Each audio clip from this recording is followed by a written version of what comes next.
Mets will be playing in American League parks the next 5 games. That means the availability of the DH, which means Yoenis Cespedes and Jay Bruce are hitting back-to-back in the lineup. As good a 3-4 combination as the Mets have had in their lineup all year as you look at the Mets Geico starting lineup tonight. Well, with the Mets now 1.5 back in the wild card, with 5 games in the American League, it is very, very good sign for the Mets.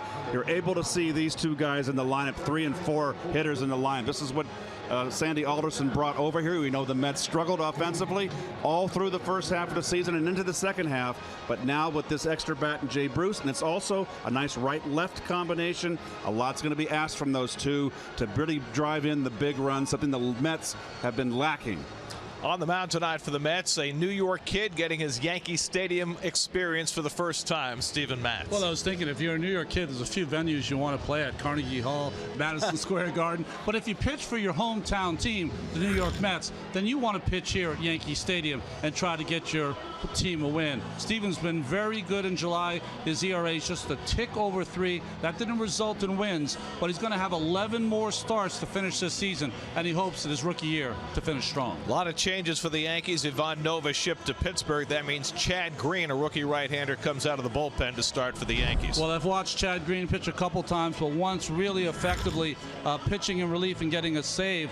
He's been very good as a relief pitcher and not so good as a starting pitcher. He'll try to be better tonight. So the Mets, who got even in the series last night, try and keep it going tonight. Their first game this year in the Bronx. The Mets and the Yankees, all the action coming your way on SNY.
SNY is brought to you by Citi, preferred card of the New York Mets.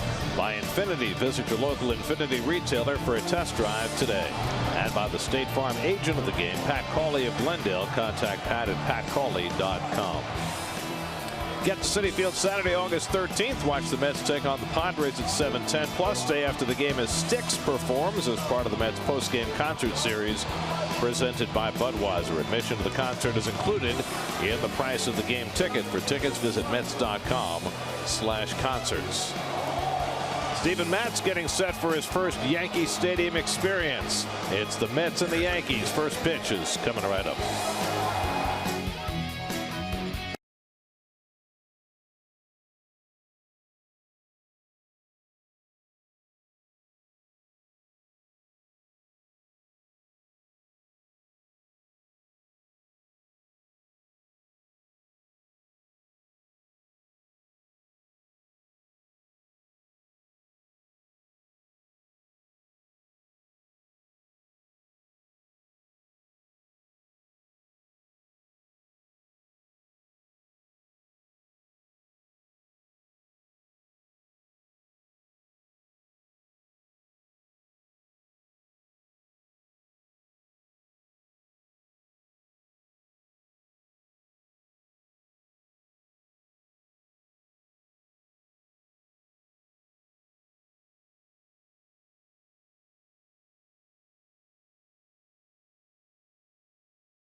Halfway through this 2016 edition of the Subway Series, the 20th annual.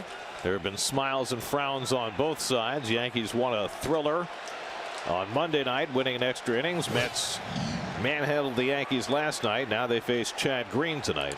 Remember last year when the Mets sent Michael Fulmer and Luis Cessa over to the Detroit Tigers? Well, Cessa was repackaged with Green to come over here for Justin Wilson and the Yankees. Curtis Granderson leads off. Loves hitting in this ballpark. Takes a low and in for ball one.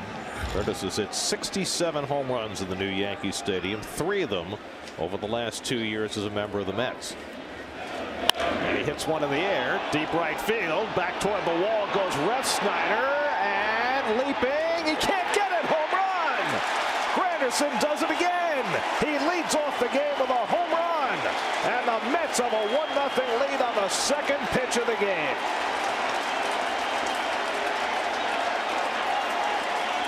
Did I mention he loves hitting in this ballpark? I think you did.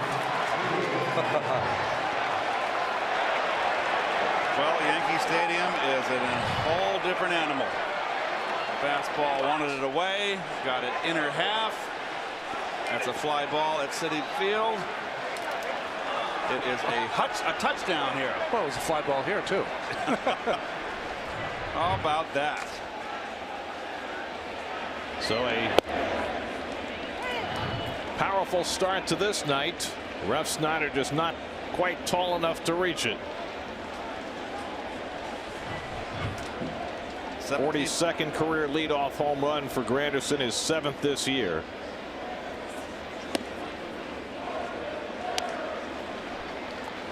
Guys that always come back to haunt their old teams.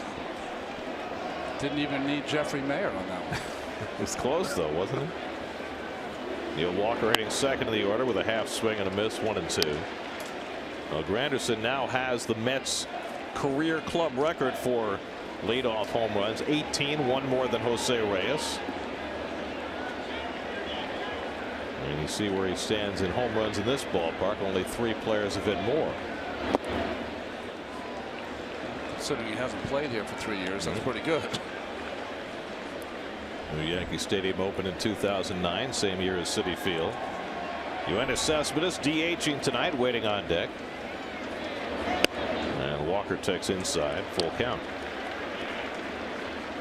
Jack Green, 25 years old, grew up in Illinois, went to the University of Louisville. He has had a problem with the home run ball. That's 8 now he's given up in 24 innings. And Walker fouls back the high fastball. 97 from Green. And all of them have come as a starting pitcher, not a relief pitcher. His last start was in Cleveland back on July 8th. He gave up 4 home runs in that game in 4 1/3 innings. Lost that game 10-2. And as Ronnie noted, has been pitching well in relief since then. Walker lines one toward the middle. Gregorius can't reach it. That's a base hit. And the Mets have back-to-back base hits to start the night.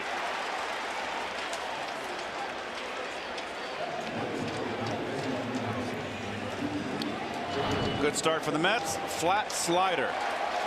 No down tilt. Didn't break much. Got in on Walker a tad, but not in enough, obviously. So Walker's second hit in this series, and now Yoenis Cespedes. Cespedes first hurt his quad back on the 8th of July. He started only 9 of the 20 games since then, and since he got hurt, he's hitting just .231 with 1 home run in 48 at bats. Had an infield hit last night coming off the bench. Had to run hard to first base. Said the quad hurt a little bit when he ran hard, but felt better afterward. And in the lineup tonight is the DH, with sleeves abounding.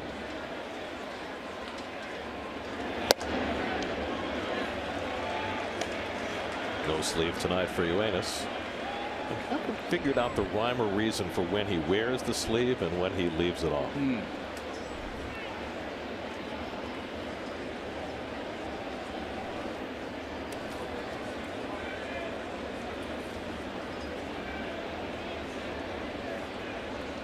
Green behind Cespedes, 2-0. And the fastball sits high. Now it's 3-0. Jay Bruce standing on deck. Mets all of a sudden have produced some offense the last few days. They've scored 5 or more runs in 3 straight games. First time they've done that since April. And hoping that it becomes a trend. Walker at first and nobody out. And Cespedes takes a strike.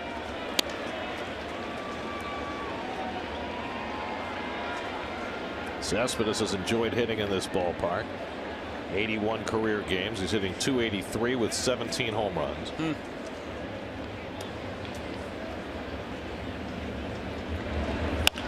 Up to the right side, they may stick through, and it does for a base hit. Walker stops at second.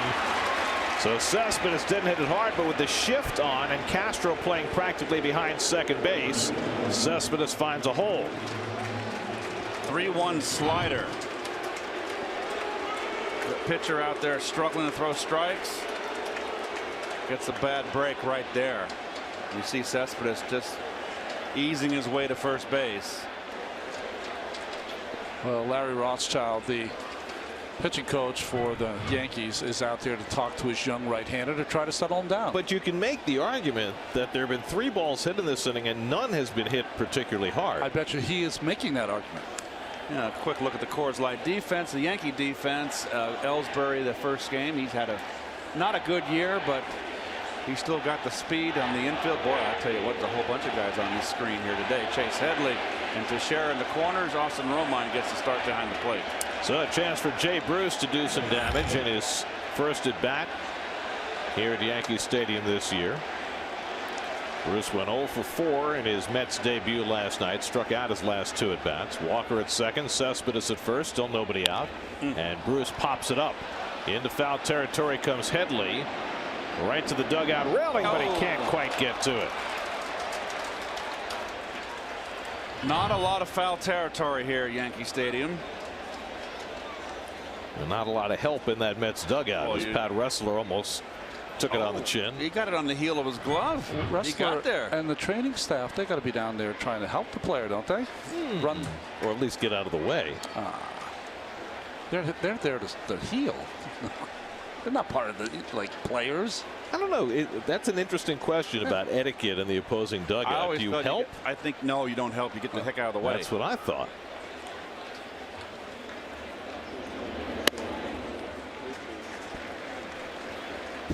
One and one to Bruce. Oh, see, that's Ressler. That's what you get, Pat. Next time, get out. If he had gotten out of the way, he wouldn't have caught the ricochet. Bing, bing, bing. 1-1 to Bruce.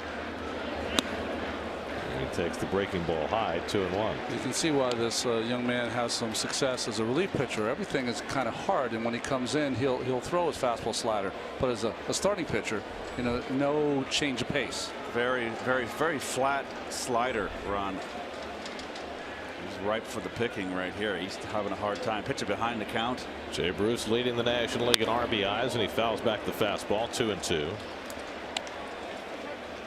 We talked a little bit about Steven Matz. Hey, listen, anytime you pitch in these Subway Series games, this young guy's going to be amped up too, and that slider he's throwing, to me, looks like he's just overthrowing it, so it's just spinning in the middle of the plate.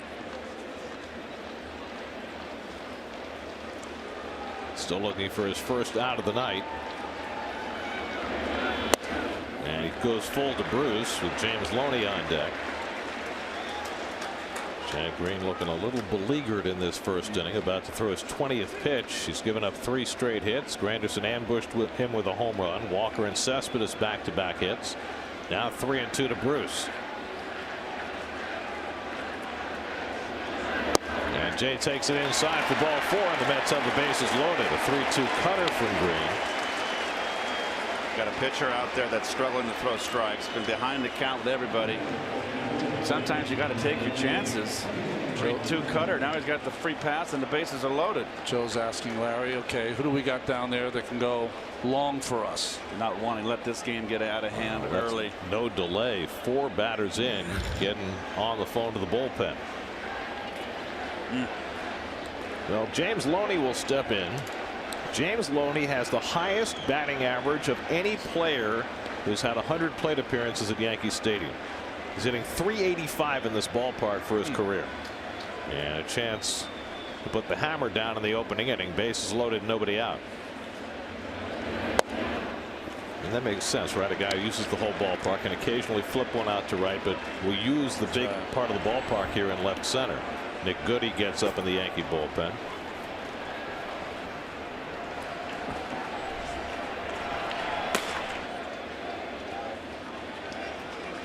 Chad Green given no chance to settle in tonight. And a fastball strike, 1-1. And you see the career numbers in this ballpark for Loney. James 3 for 9 in this series, hitting .284 for the year. Walker at third, Cespedes at second, Bruce at first, and nobody out with a run already home. And Loney swings through the fastball, 1-2. Is that the first swing and miss he's got? Yes, I believe so. Keith, it looks like the natural action of his fastball's got a little cut on it anyway. Michael Conforto hitting 6th in the order, waiting on deck. Well, he's got the flat slider. It's not a good secondary pitch. 1-2 coming. And Loney lines one to center field. On comes Ellsbury, but he'll have to play it on a hop. In to score comes Walker. Everybody else moves up a base. James Loney with an RBI single. The first 5 Mets have reached base, and it's 2-0 Mets.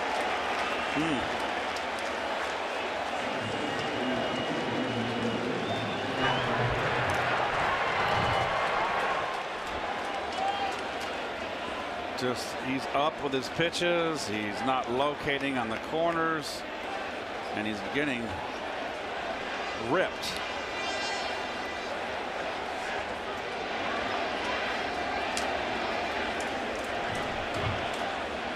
So now Michael Conforto steps in with the bases loaded and nobody out. He takes a big cut at a fastball.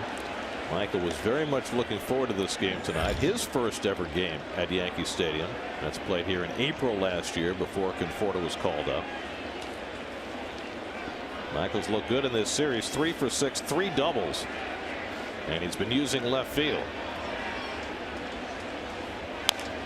Bounces that one foul, and Green's ahead 0-2.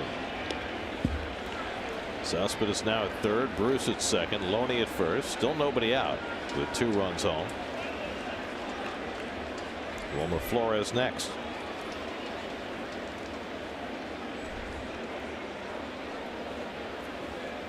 Nobody tuned in late.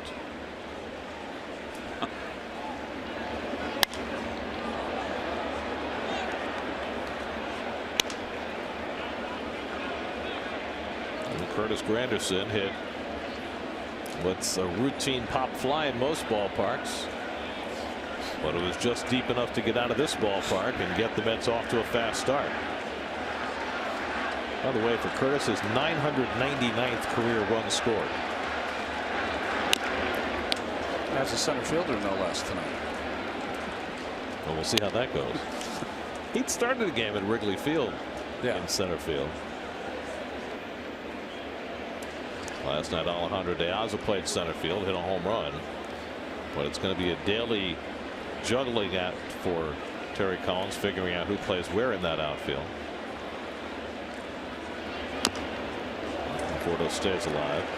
It'll become more complicated when the Mets get back to National League Baseball and Cespedes is ready to play the outfield. They have the advantage of the DH, so they can shoehorn 4 outfielders into the lineup tonight.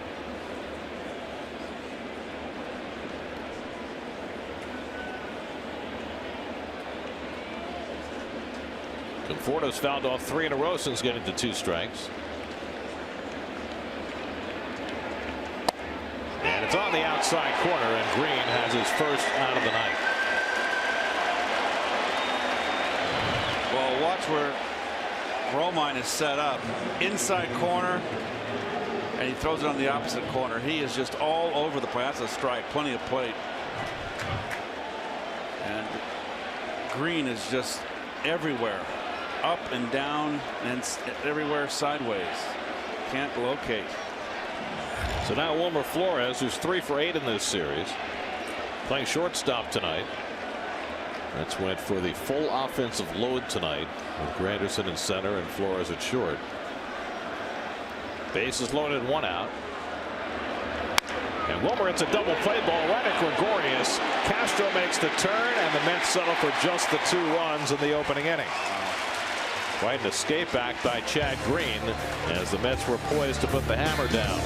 They do get 2, though. Granderson with the first of them. Another leadoff home run for Curtis, and it's 2-0 Mets.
Starting lineup, Gary Sanchez just called up today. The catcher will DH.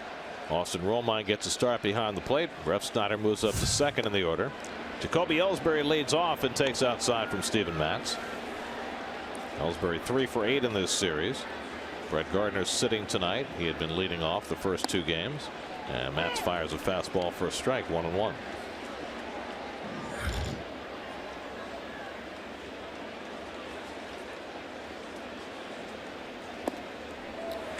Good breaking ball by Steven, 1-2.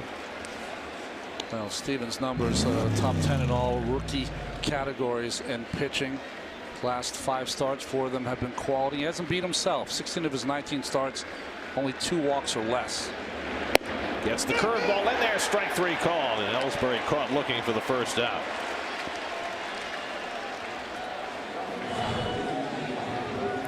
Good breaking ball, starts right at the back of that 22 of Ellsbury and breaks right over the middle of the plate. Gave up on it. It cost him. Matz's last 2 outings have been interesting. He was pretty dominant in Miami 2 starts back, 6 scoreless innings. As Rob Refsnyder takes a strike. Then the last start against Colorado, he was hit. I mean, he gave up 10 hits in 6 innings, but somehow found his way through and allowed only 2 runs. You know, it's interesting, Gary. In some ways, I was a little more impressed with the last start because he could have given in many times. Didn't have his good stuff, like you said, 10 hits, but he battled through that start. Refsnyder trying to find the hole, and it sneaks through for a base hit. Much like Cespedes' hit, not hit hard, but in the right spot. And the Yankees have a 1-out base runner. And that's defense.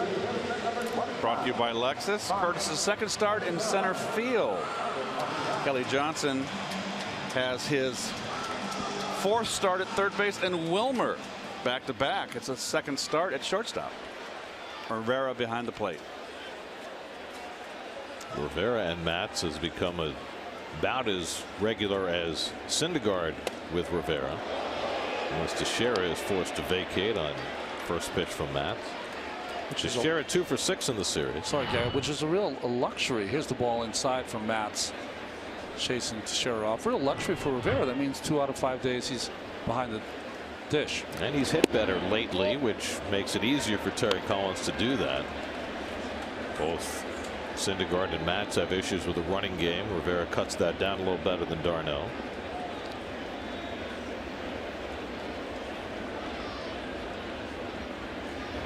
Teixeira bounces the curveball, foul, 2-1. Travis started last night, hit a home run, his first in a while. But on the bench tonight. Probably will catch tomorrow with Bartolo Colon going.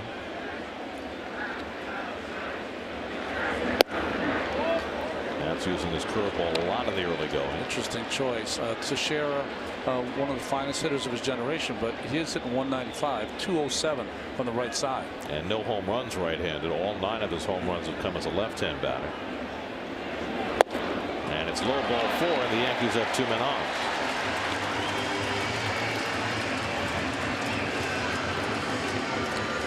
So a single and a walk. Refsnyder at second, Teixeira at first with 1 out, and Chase Headley coming up. Headley moved up to the cleanup spot tonight. He has not had a hit in this series, 0 for 9.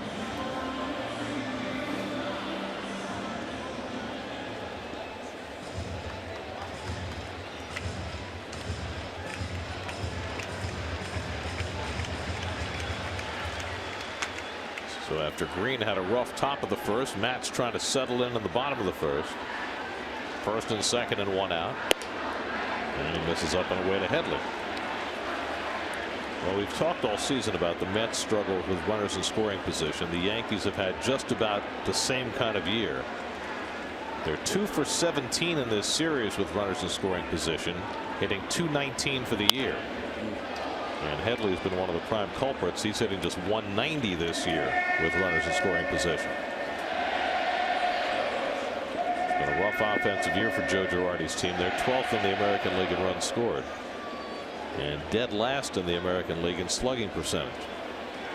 And now with their best hitter having been traded away to Texas, even more of a challenge. Matz struggling with fastball command. It's 2-1.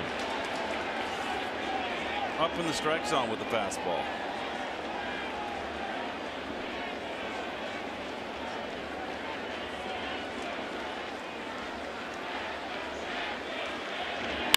That's drilled toward the gap in left center. A base hit for Headley, and that'll go back to the wall. Refsnyder is in. Teixeira digging for third. He's going to be waved home, and he'll score without a throw. And the Yankees tie the game on a 2-run double off the bat of Chase Headley. It's 2-2.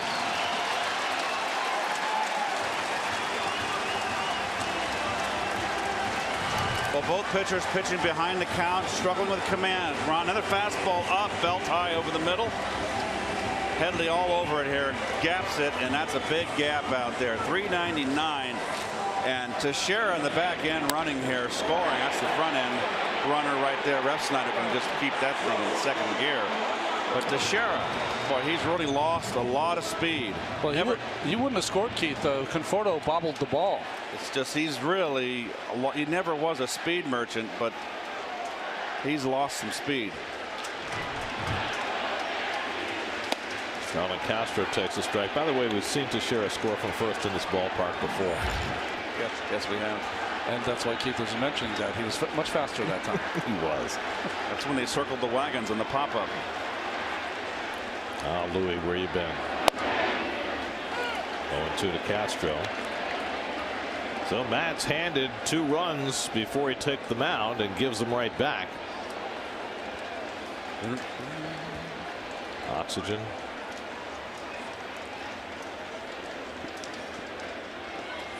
Castro 1 for 6 in the series, and the curveball at the feet of Castro, and Rivera knocks it down 1-2.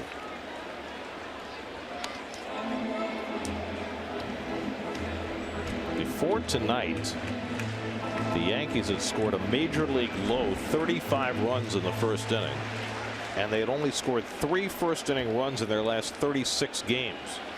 But they've got a pair on the board in the first inning tonight. And Castro swings and misses on the curveball, and Matz has his second strikeout, 2 out. Well, Steven likes his curveball so far. He's got 2 strikeouts with it. He threw a 2-0 and a 2-1 curveball to Teixeira before walking him. So 2 out. Headley still at second. Here's Didi Gregorius, who has actually been the Yankees' best hitter against left-hand pitching this year. He's hitting .344 against lefties. Top 10 in the American League.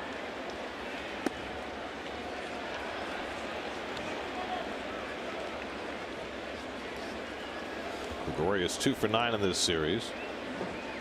He homered last night against John Neese, a left-hander, to break up the Mets shutout. And he hooks that one down the right field line. A fair ball, and the Yankees will grab the lead. Headley is in to score. Gregorius into second base with an RBI double, and the Yankees in the first inning have a 3-2 lead.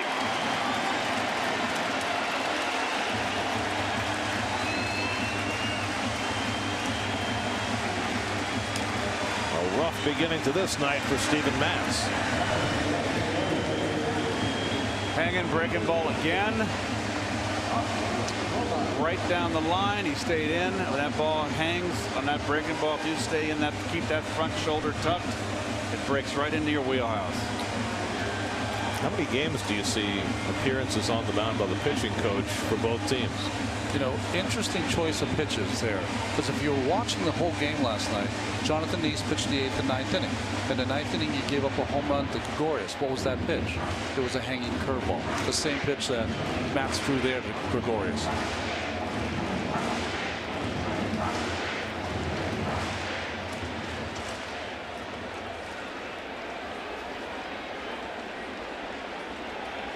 Well, in shutdown innings this year, Steven Matz had been the best in the National League. Quicken Loan's rocket arms, but not this inning. Got 2, he's given back 3. Austin Romine hitting 7th in the order. You know, his body language watching Steven is almost like he doesn't feel physically right. And I wonder if that's why he's throwing so many slow curveballs. Change up to get even on Romine. Well, we've documented it ad nauseum this year that he's pitching with a bone spur in his elbow, but would that spur you to throw more curveballs? I mean, what happens is that whatever feels right that you're throwing, you know, spinning it up there sometimes feel better than exerting 95-mile-an-hour fastballs. Romine with a check swing tapper. Walker hustles in to get it. That retires the side, but not before the Yankees trump the Mets 2 with 3 of their own. Headley drives in 2, Gregorius another. 3-2 Yankees after 1.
Watch every out-of-market game live in HD on over 400 supported devices. MLB.TV Premium includes a free subscription to At-Bat Premium. Blackout and other restrictions apply. Visit MLB.TV for details. Well, a rollicking start to this game. Yankees lead 3-2 after 1.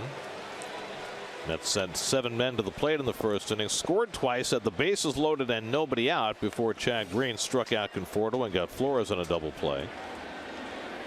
Kelly Johnson batting 8th in the order, leads off against Green in the second and takes the cutter for a strike.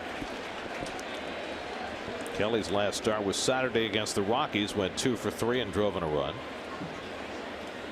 And he pulls that one down to first. Teixeira. I don't know what happened to him, but he fell down, and Johnson will go to second base. Wow. Looked like Teixeira was about to field that ball, and then he spun around out of the way of it. Remember I told you before the game I said that the grass around first base in front of second base is a little chopped up, and Neil Walker, when he was rounding first base, when he had the base hit, almost fell down.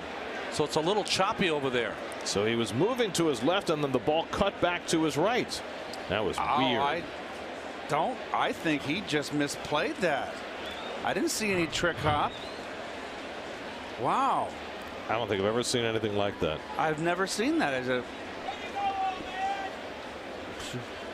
Well, it'll be scored a double for Kelly Johnson, a fortunate one at that. Thank you very much, double. Mets have their 5th hit now against Chad Green, who's in instant trouble now in the second. Rene Rivera batting 9th in the order. Let's watch that again. I don't see a bad hop. See that? That's the hop right there. That first hop, Keith, it was hooking down the line. As soon as it hit that grass, it straightened out and moved the other way completely. Just bizarre. And that's, you know, a former Gold Glove first baseman you're talking about.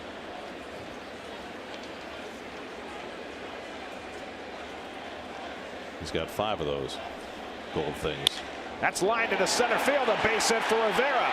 Johnson around third. He'll be waved home with the tying run. Rene Rivera comes through with an RBI single, and the Mets are back even at 3. Oh, it's one of those. What kind of game is this going to be? So the 8 and 9 hitters for New York, Johnson and Rivera, produce a run. Another fastball down the piperoni. We got some pitchers that are making some fat pitches. It's just shaping up to be a slugfest or a night of the bullpens. Here's Granderson. Curtis led off the game on the second pitch by lofting a home run that fell into the first row in right field. His 17th home run of the year.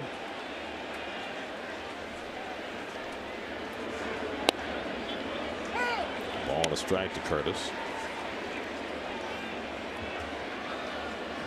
That's how the first 5 batters of the game reached safely. First time in 5 years they had done that. Would have liked to have had more than 2 runs in that inning.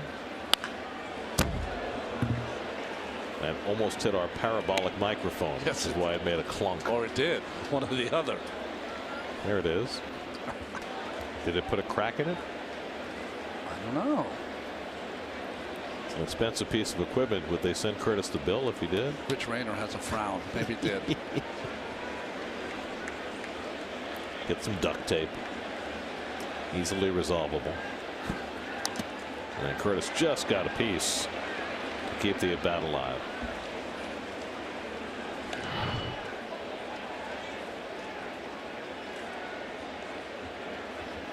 Over the shoulder of Austin Romine. Rivera at first and nobody out. 2-2 now to Granderson with Neil Walker on deck.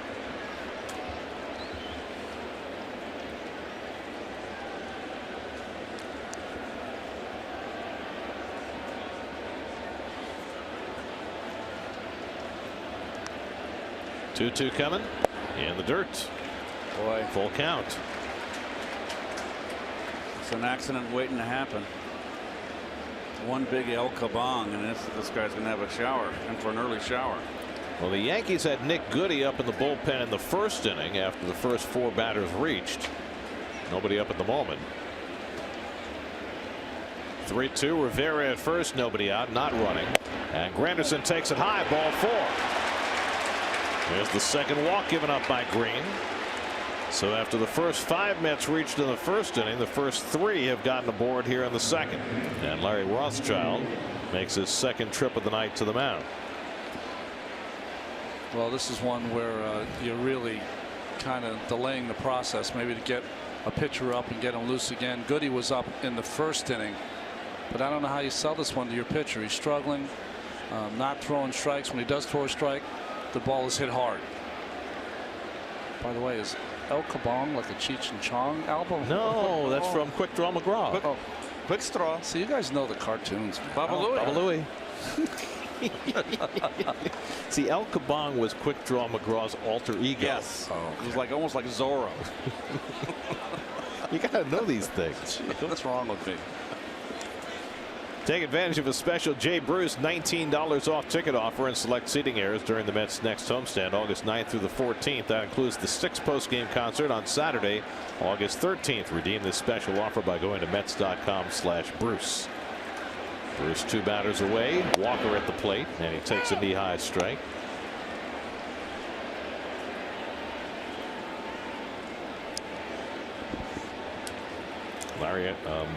Neil Walker had a base hit and scored a run in the first inning.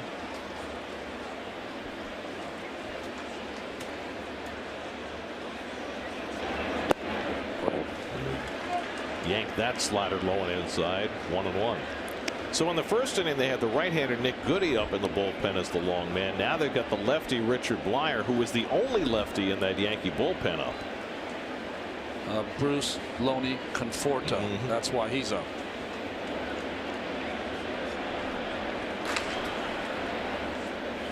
Rivera at second, Granderson at first, nobody out. And Walker fouls back the fastball, 1-2.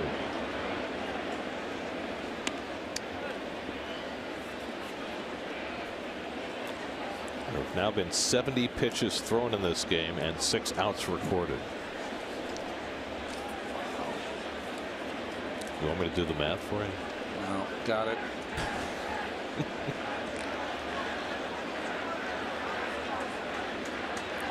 1-2 to Walker with Cespedes to follow. And Neal takes the slider low and in, 2-2.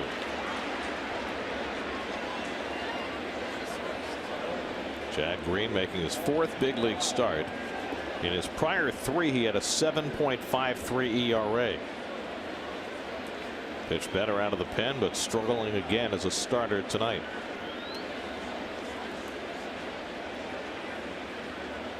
Two coming, and Walker slams one foul. Green last pitched on Friday at Tampa Bay in relief, went 3 2/3, no runs, 1 hit, 5 strikeouts. He was great. But now 5 days later, pitching on his day, and Joe Girardi said that was really the primary reason why he got the start tonight. It's not going so well. Walker grounds one toward the middle. Castro on the backhand makes the flip to Gregorius, and they turn the double play. Nicely done for the 4-6-3 double play, 2nd of the night for the Yankees. Boy, I tell you what, Chad Green is living right. He's getting that double play. 2 now. Nice backhand by Castro. Sets up that double play.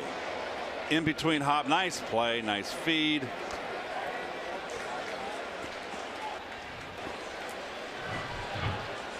So that'll give Green a chance to get through this 2nd inning with minimal damage as Cespedes stands in. Cespedes rolled a base hit through the right side his first time up.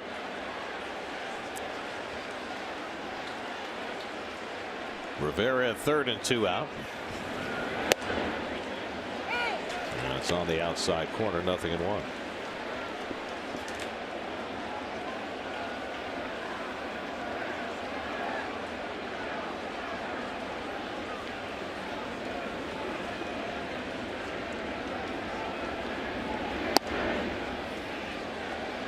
Ball to strike.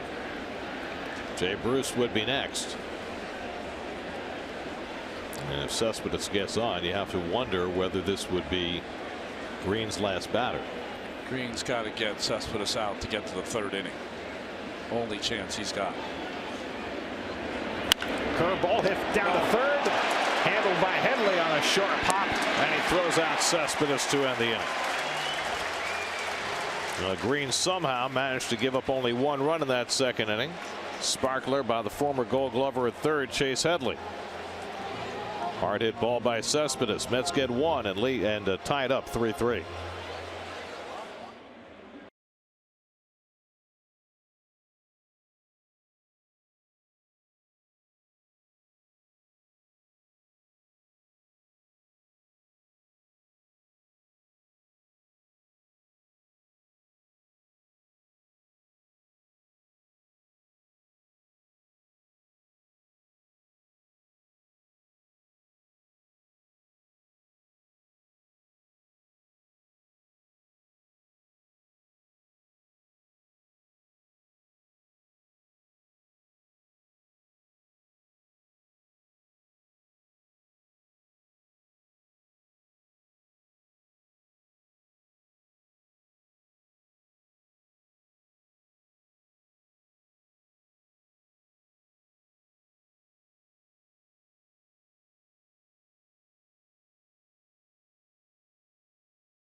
Gary Sanchez takes a curveball for a strike as we start the bottom of the second.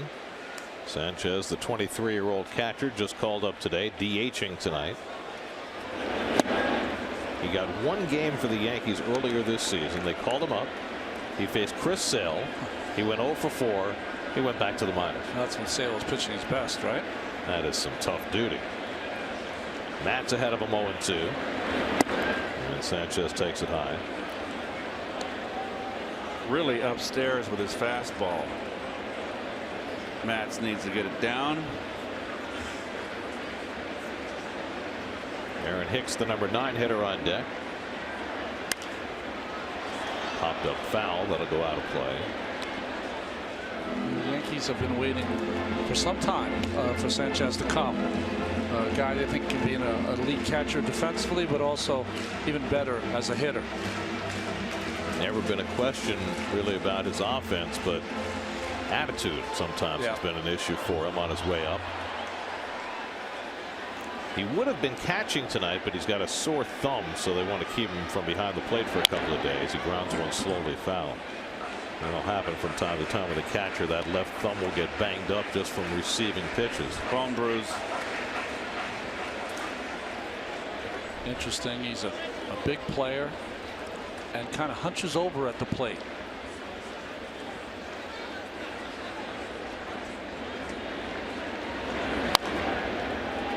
Well, he was hitting .282 in AAA, 10 homers, 50 runs batted in 71 games. So he's putting up the offensive numbers in the International League.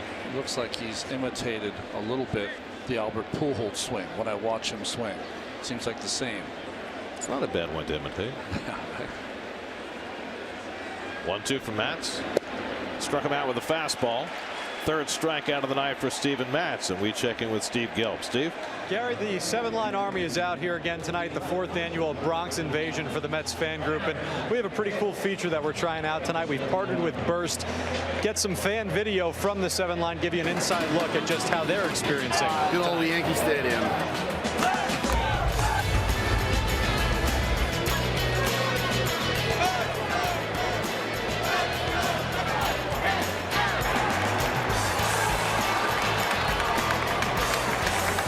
Guys, for the 7-line, this is their 56th outing since they started doing them in 2012. Over the course of this season, 22 total outings they're doing. They've sold over 18,000 tickets for them.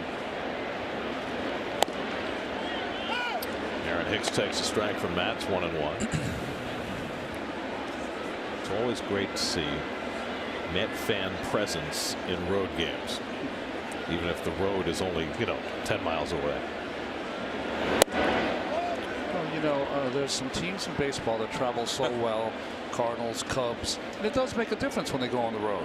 I know the players notice it. Yeah, they do.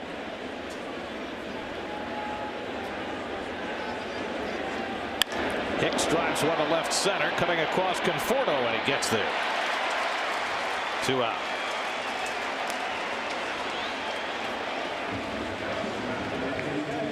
When we were playing in the mid-'80s, as Conforto reels this in, you could really tell the presence of fans on the road when you'd go out for lunch, and they'd be in whatever town you'd be in, Philadelphia or Atlanta or wherever, and they'd all be congregated, of course. Not in their Mets jerseys in those days. No one really wore jerseys. I was a room service guy. Not to be found. Here's Jacoby Ellsbury with 2 out, and he takes a curveball up and in. That's a turn of the hat right there. You're in the weeds, and I'm not. Ellsbury struck out looking his first time up. And Matz misses away, 2-0.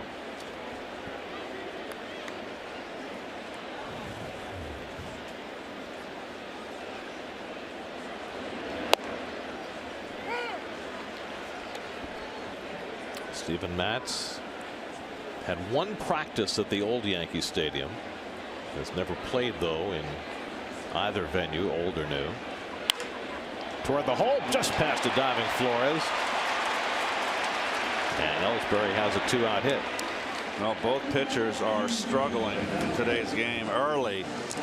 Some hard hit balls. Another hanger from Matz. That just ate up Wilmer. Nice effort.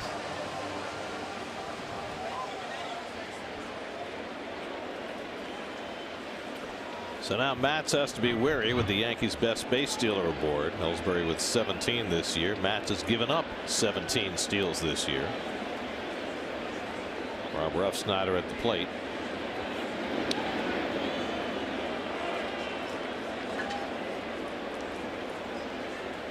Refsnyder snuck a single into right field and scored a run in the first.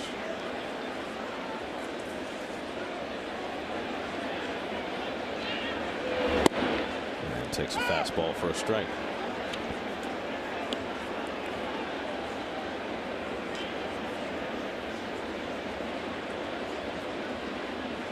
The Mets 3 runs 6 hits. The Yankees 3 runs 4 hits. We're only in the second inning. It's too high to Refsnyder, 1-1. Rob Refsnyder, born in South Korea, moved to this country, was adopted by an American family, played at the University of Arizona, where he was College World Series most outstanding player, and he finds the hole on the left side. He's got his second hit of the night. So back-to-back 2-out hits for Ellsbury and Refsnyder. And Mark Teixeira will come up with 2 on.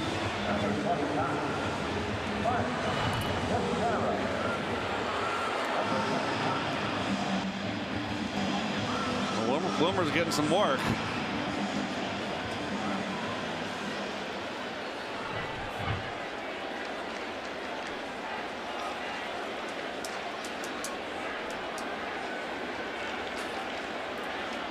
Here's Teixeira, who walked his first time up.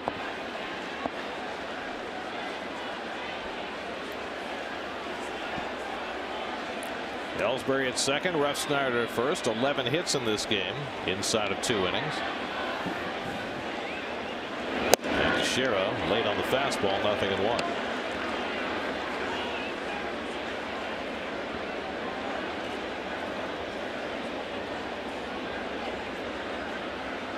Teixeira walked and was able to race home from first on a double by Headley in the first inning. That's it in the air, deep to right field. Back goes Bruce to the warning track. Back at the wall. It's out of here. A 3-run homer from Mark Teixeira, the first home run he's hit as a right-hand batter this season. And the Yankees now lead it 6-3.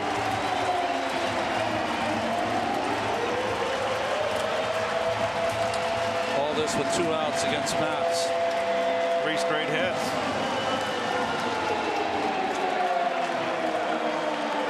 It's hard to. Well, fastball away, goes right with it. Hard to believe in this ballpark, 81 games, that this is Teixeira's first home run from the right side of the plate. And got in the front row, going opposite field, just beyond the reach of Jay Bruce. His 10th home run of the season. And now Headley, who had a 2-run double his first time up, and the wheels have come off for Steven Matz. He was handed a 2-0 lead before he took the mound, gave it back. Mets tied it. And now the Yankees with a 6-3 lead. And a slider from Matz, and he gets a swinging strike, 1-1.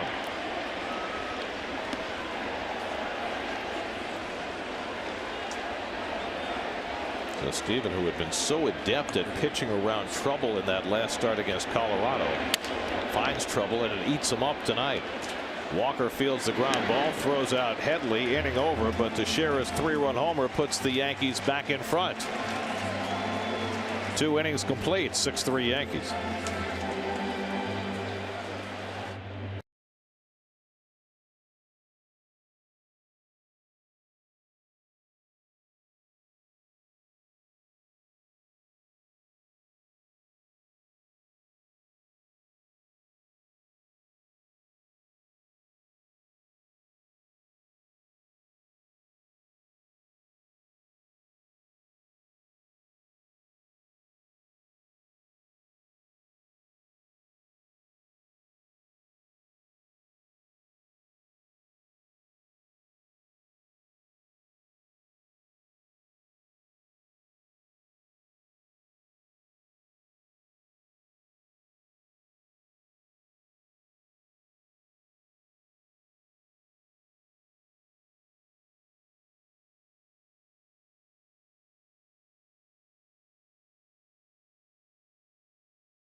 Third inning, 6-3 Yankees. Jay Bruce leads off the third inning against Chad Green, who's gotten the benefit of a couple of double plays the first 2 innings to get out of big time trouble. And Bruce fouls it back, and we're very pleased to be joined from the booth by Mets starter Jacob deGrom.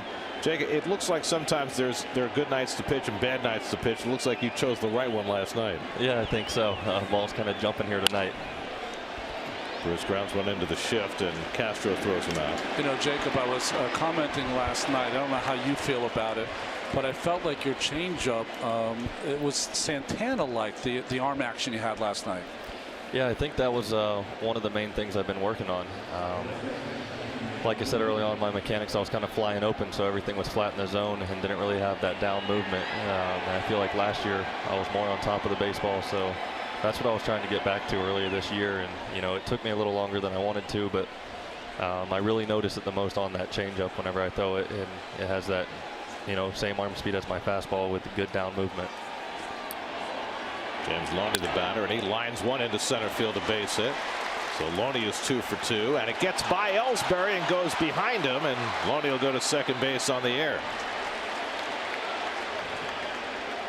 Boy, is this a full moon out today or what?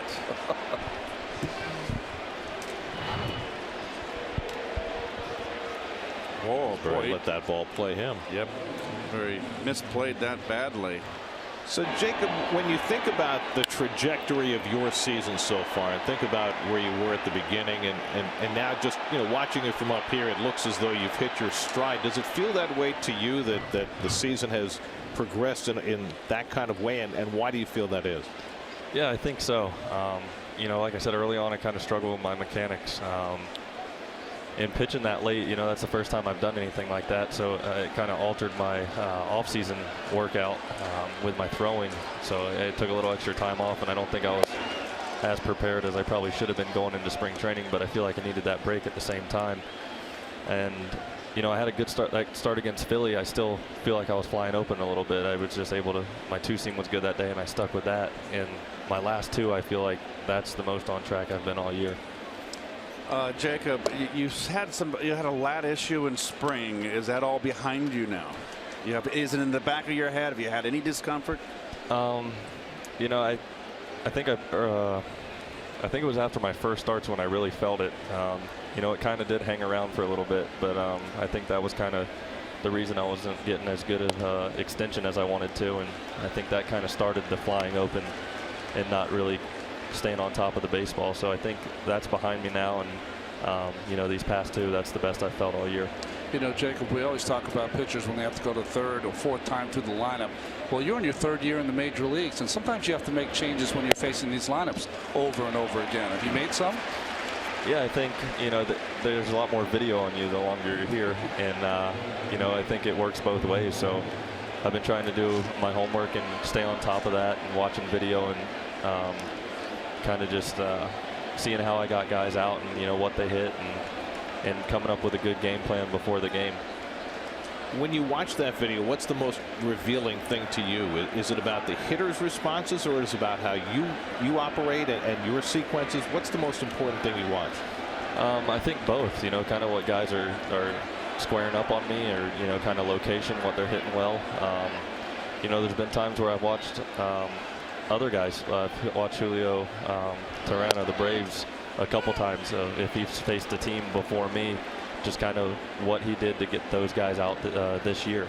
So, you know, I watch video of myself and video of other guys and kind of what they do, and, you know, try to come up with a game plan with Dan and Travis or Renee, whoever's behind the plate. You know, Jacob, when you first come up to the major leagues, you try to develop a process in between starts, and then you start to get to a point where you can repeat it every 5th day. Have you changed your process since you first came to the major leagues a couple seasons ago, and what have you changed? Yeah, I would think so. You know, that's, I think, what's the good thing about having a routine. As a starter, you stick with it whether you're pitching good or bad, and I think that's what's helped me out a lot, being able to come up with that routine that works for me, and being able to stick with it. And I think before the Colorado start, I mixed in an extra bullpen. You know, but I threw 2 that were really light, but I like to throw in tennis shoes whenever things are going bad, just so I land a little softer and and I can't stride out too far and get underneath the baseball. You know, Ronnie asked about preparation for starts. All of us have been dads, and you're a dad for the first time now, and having a baby at home. When it's the night before your start, has having had a baby at home changed how you prepare? It actually hasn't. You know, Jackson's been very good at sleeping through the night, and Stacy's been very good at it. You know, if he does wake up, to let me get the rest that I need. So I've been fortunate there. So during the off season, you decided to take some time off to protect against that. Well, here we go. And try to protect against all those innings you use. Do you feel like now you're throwing the best you've thrown all year? Yeah, I think so. I think these last two is the best I felt, the most in line, and you know, just continue to try to keep that up the rest of the season. Jake, congratulations on your recent success.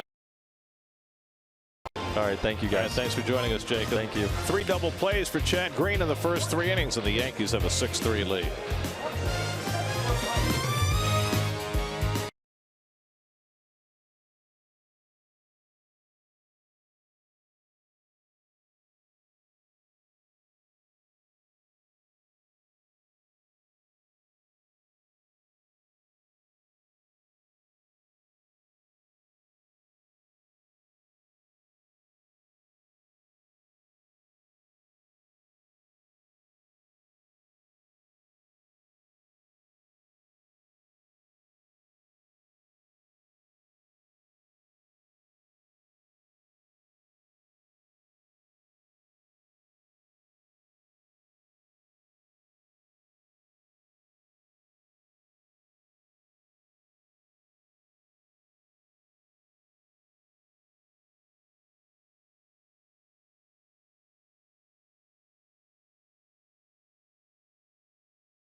Starlin Castro leading off the bottom of the 3rd. Yankees with a 6-3 lead against Steven Matz. Changeup has him wailing, and it's 1-1. Castro struck out his first time up. Matz gave up 3 runs in the first, 3 in the second. The last time the Mets gave up 3 runs in each of the first 2 innings of a game. That's drilled down the right field line. Foul. The last time it happened, the Mets starting pitcher in the game was Colin McHugh. Wow. September of 2012 against the Pirates. He gave up 4 in the first, 3 in the second in that game, and Matz has given up 3 in each of the first 2 innings of this game. Meanwhile, Chad Green is living right. You got 3 that double right. plays in the first 3 innings. Boy, oh boy. The last time he saw that. To have someone on the hook right for the plucking. 1-2 to Castro. Gregorius and Romine to follow. And change up off the plate. 2-2.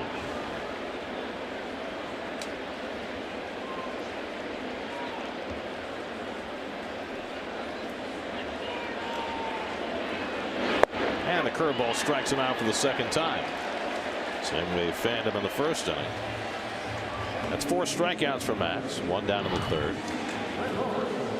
little weakness in the armor for Castro. Keep that down and in pitch. Down and in. He doesn't lay off. It's not a strike.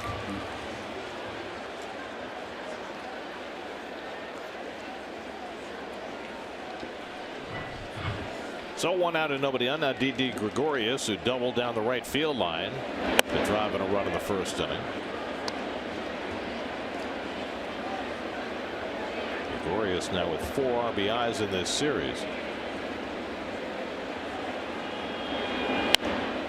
He slashes that one foul, 1-1. Well, you got the hanging breaking ball for the home run. Ronnie, it was really interesting listening to Jacob talk about his progress this year. There seems to be a lot of real self-awareness about what's going on with him. That's line towards short. Wilmer able to snag it for the second out.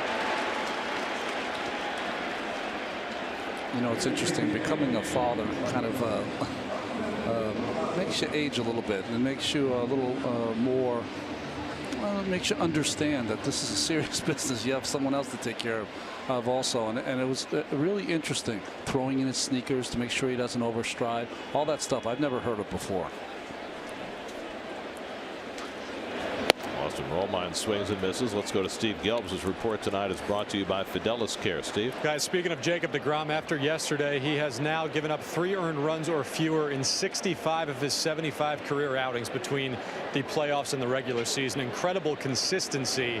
And Rene Rivera said the one thing that sets him apart is that deGrom has an incredible ability to focus on each and every pitch, never take a pitch off, never get rattled. And the example that Rivera gave is that watch what deGrom does on a borderline strike that he doesn't get the call. Instead of losing focus, rolling his eyes, he asks for that ball back, and he wants to throw the exact same pitch and execute it. It's something Rivera says that is actually a lot rarer than people think.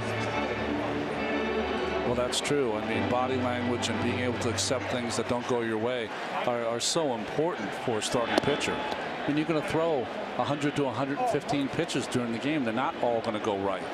And his body language from day one really has been impeccable.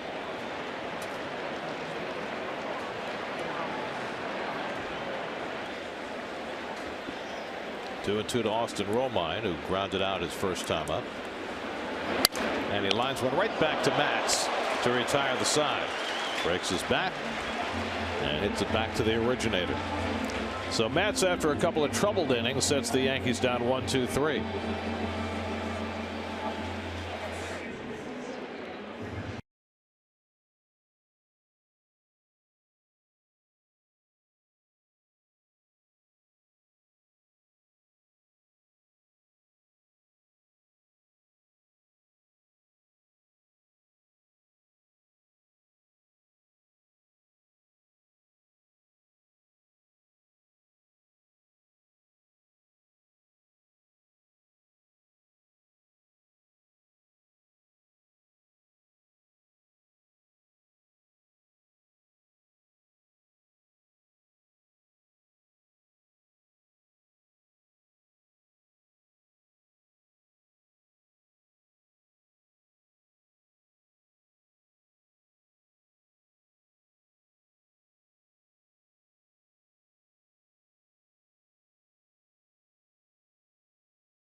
Captain's on hand to try and shepherd his team.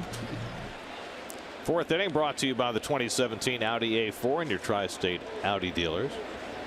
Kelly Johnson leads off the fourth inning and takes a breaking ball for a strike.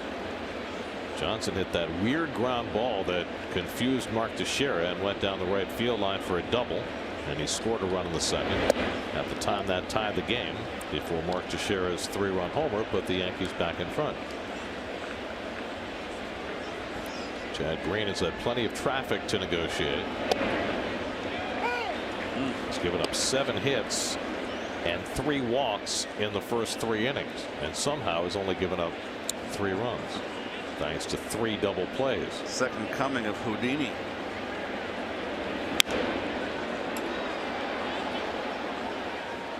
Either that or the unsinkable Molly Brown. Yeah. Or maybe he's just lucky at the racetrack. Johnson pops one up. Gregorius retreating to call. 1 out.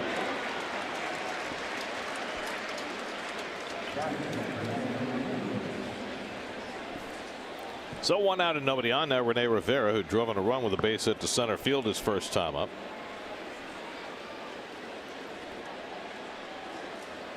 Well, when you think about Chad Green, I mean, consider the fact that last year he was pitching in Double-A in the Tigers organization.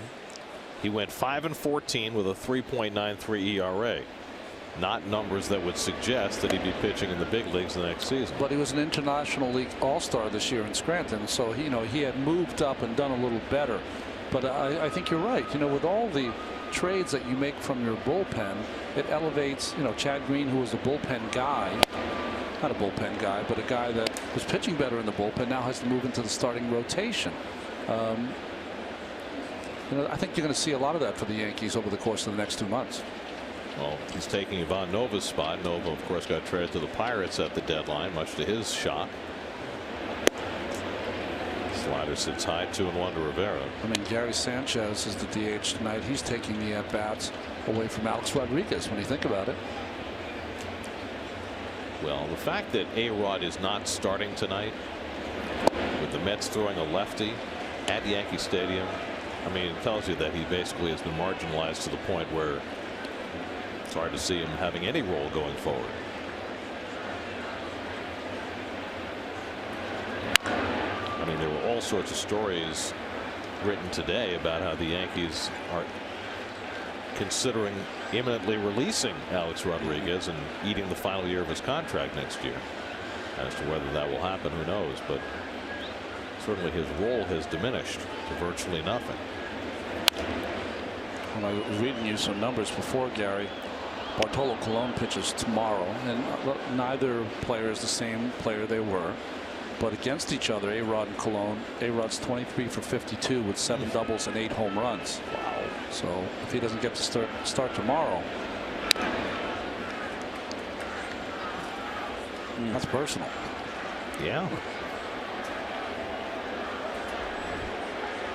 Curtis Granderson on deck. 8th pitch of the at bat coming from Green to Rivera. And it's outside, 3-2. The only saving grace in this game so far from the pitching standpoint, they both work fast. I mean, you can imagine all the pitches we've seen in the first 4 innings of this game if they've worked slowly. Very positive, Garrett. I'm trying my best. That's on the outside corner, and Rivera is caught looking. Doesn't agree with the young home plate umpire Nick Lentz. Second strikeout of the night for Green. That was a good pitch, I thought. What do you think, Keith? Oh, the catcher brought it back in a little bit. Oh, it's got the corner. Too close to take. So Green with a chance for his first 1-2-3 inning of the night. He'll take on Granderson, who led off the game with a home run that dropped into the front row in right field, and he walked in the second inning.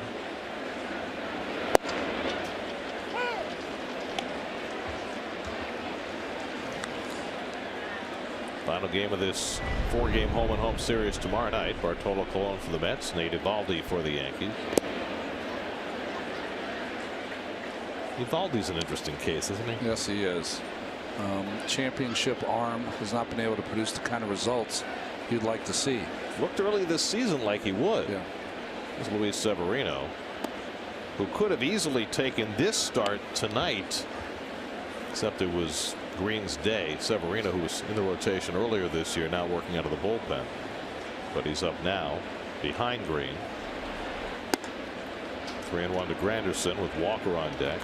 Well, Eovaldi has developed a new pitch. Instead of the slider, he's throwing a good cutter, and it's been a little more effective. So it'll be interesting to see if it's effective against the Mets tomorrow. His secondary pitches, he needs to get upgrade. Ball 4, and Granderson's on base for the 3rd straight time. That's 4 walks now for Green, 1 in each inning. And Larry Rothschild, has already worn out a path to the mound, will follow the path again.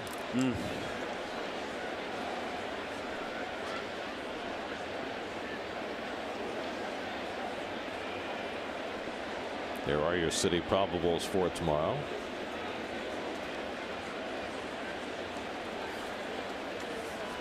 Cologne coming off a rough start against the Rockies his last time out. He worked on 3 days rest and went about as you would have expected for a 43-year-old on 3 days rest. Good for the first 3 innings and then imploded in the 4th and 5th.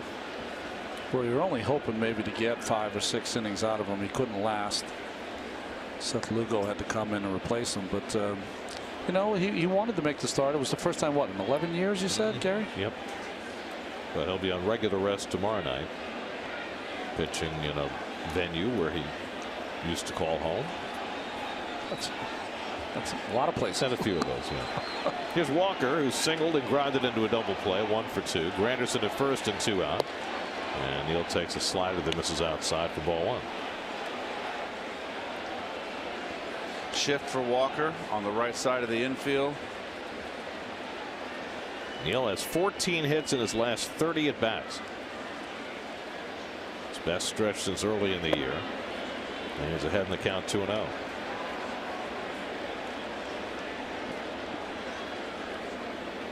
Chad Green up to 84 pitches, might be reaching the end of the line. He threw 67 in relief last Friday, his last outing before this start. Cespedes on deck. And Walker takes a strike.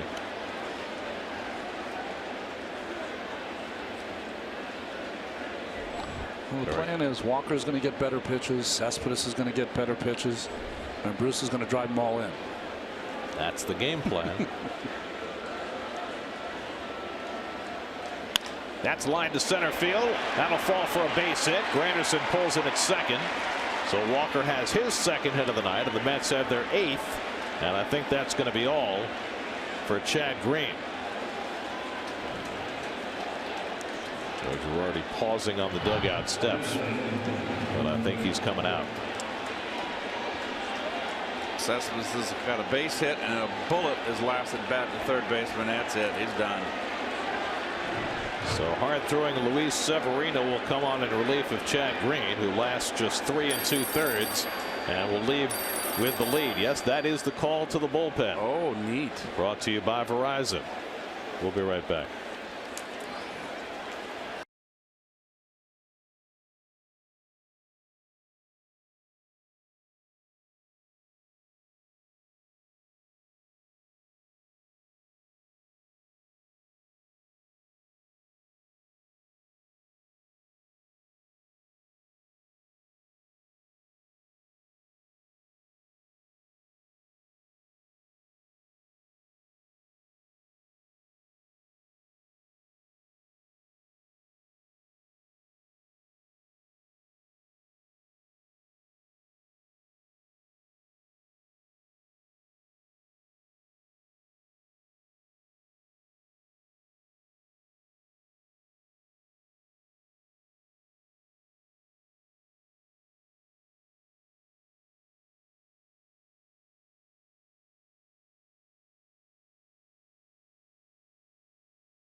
in 2/3. It could have been even worse for him.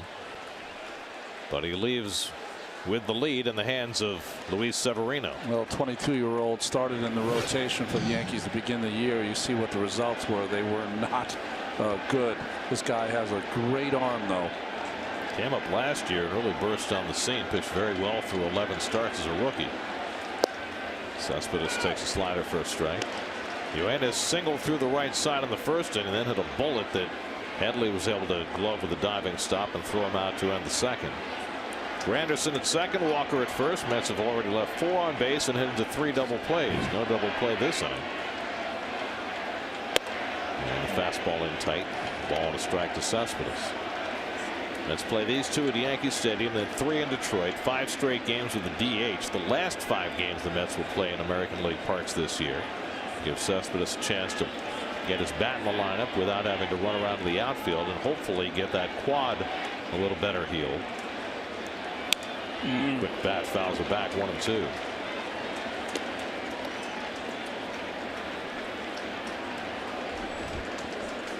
Jay Bruce would be next.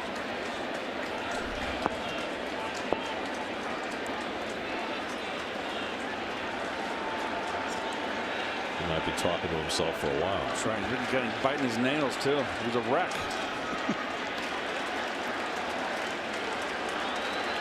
1-2 from Severino, and Cespedes chases it for strike 3. So Severino strikes out Cespedes, and the Mets strand 2 more. Middle of the 4th in the Bronx. Yankees lead at 6-3.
Home 4th inning. Gary Sanchez takes up and away from Steven Matz.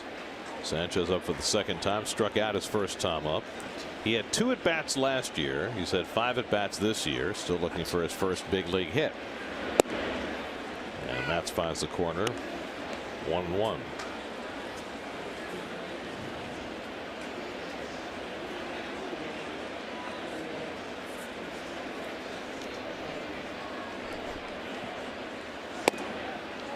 Matz runs the fastball inside, 2-1. Aaron Hicks on deck, then Jacoby Ellsbury for the Yankees in the 4th.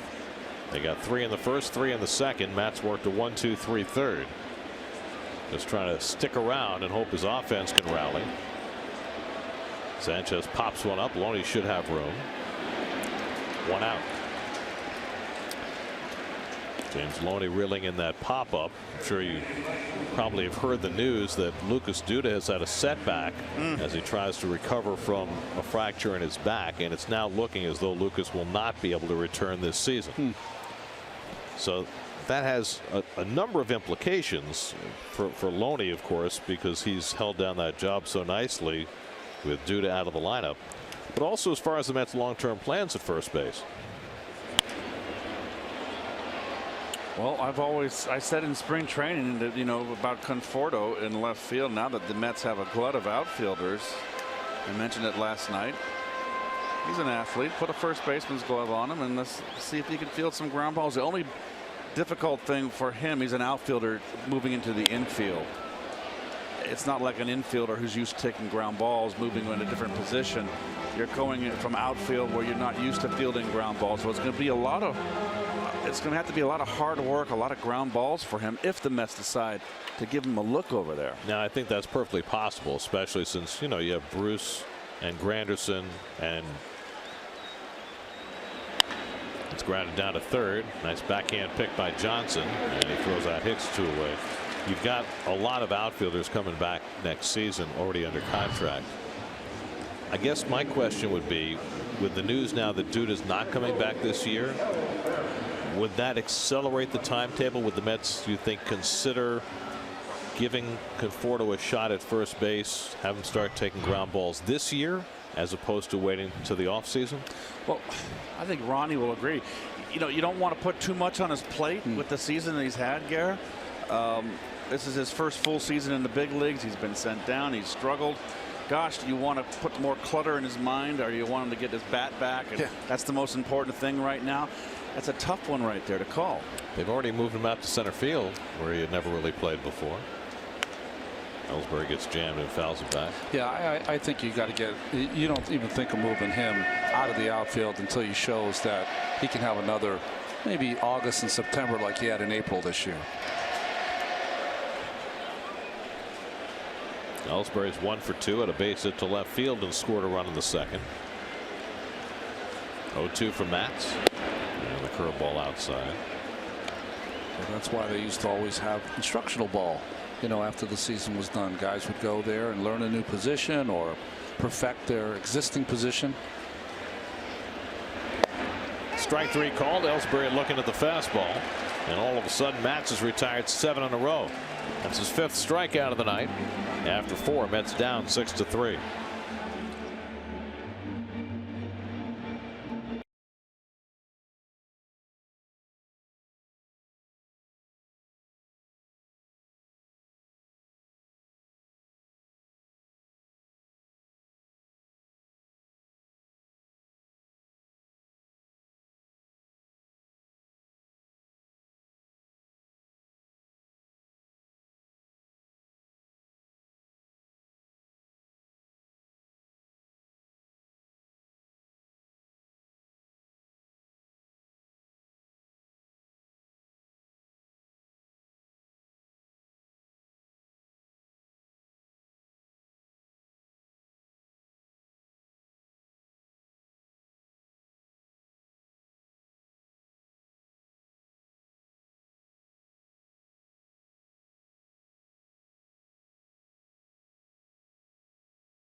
Plenty of action early on. Curtis Granderson's second pitch of the game went deep. Both teams scoring lots early. Mark Teixeira's 3-run homer putting the Yankees in front. Yoenis Cespedes with a chance to tie it with one swing, but Severino came out of the bullpen to strike him out. And so we go to the 5th inning with the Yankees ahead 6-3, and Jay Bruce will lead off for the Mets.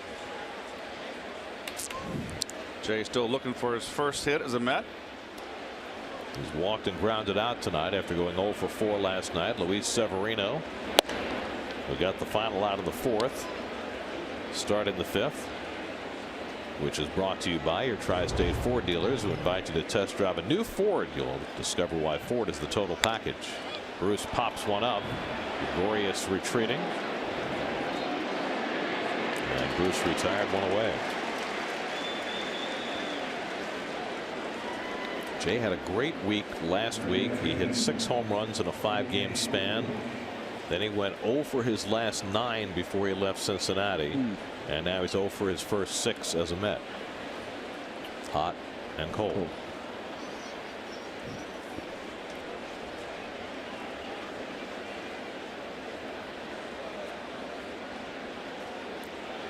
Now James Loney, who loves the Bronx.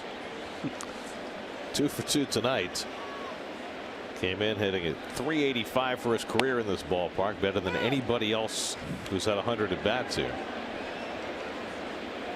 Twice a single to center field tonight. He's driven in a run. Mets had a chance for huge innings the first 3 go-rounds against Chad Green. They managed 3 runs in those 3 innings, but short-circuited each one with a double play. Last time the Mets grounded into a double play in each of the first 3 innings of a game in 2009 in Washington. And here's how long ago it was. The 3 guys who grounded into the double plays were Emil Brown, Fernando Tatis, who wore number 17, and Wilson Valdez against John Lannon, a Long Islander. Before he was a Met. And tonight, a Long Islander pitching for the Mets, Steven Matz. Full circle. Pop up, shallow center. And out to get it goes Headley, playing on the right side of the infield. That's a pop up to the 3rd baseman in shallow center field. Score that as you will. 2 out. I don't know. F5C. I don't know how to count that. That's a tough one. F5-8. Yeah. You know what? F5. Okay. Here's Conforto, who struck out and walked tonight. So Severino's come in and retired his first 3 hitters, trying to settle things down.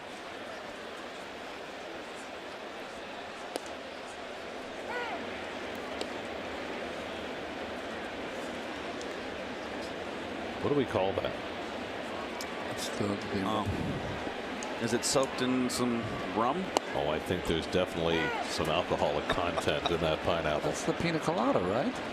Got your umbrella and everything. That's when you go down to the Caribbean, isn't it? Or the Bronx tonight.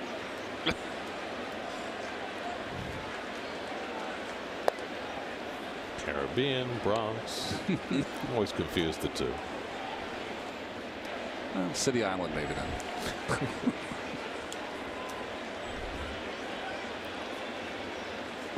Skips into Conforto, 2-2. Well, the Mets got some help in the wild card race last night. The Reds rallied a walk-off homer by Scott Schebler to beat the Cardinals, and the Cubs behind Jason Hamill beat the Marlins. Then the Marlins blew one this afternoon. Cubs scored 3 in the bottom of the 9th against A.J. Ramos. Tying run on a bases loaded walk, winning run on a wild pitch. So the Mets with a chance to gain ground there again. Up on the way to Conforto. Cardinals are playing in Cincinnati and leading 5-2 in the 5th. If the Cardinals win, they will have the second wild card spot going into tomorrow. That's right now a game behind both St. Louis and Miami. The Dodgers are playing in Colorado. They lost last night. And in the division race, the Nationals win every day. That's beat the Diamondbacks this afternoon 8-3. Trey Turner and Daniel Murphy homered. Max Scherzer went 8 innings, struck out 11, drove in a couple of runs. Murph's 21st after being named Player of July, Player of the Month. So you're saying he's already working on August? Oh yeah, of course.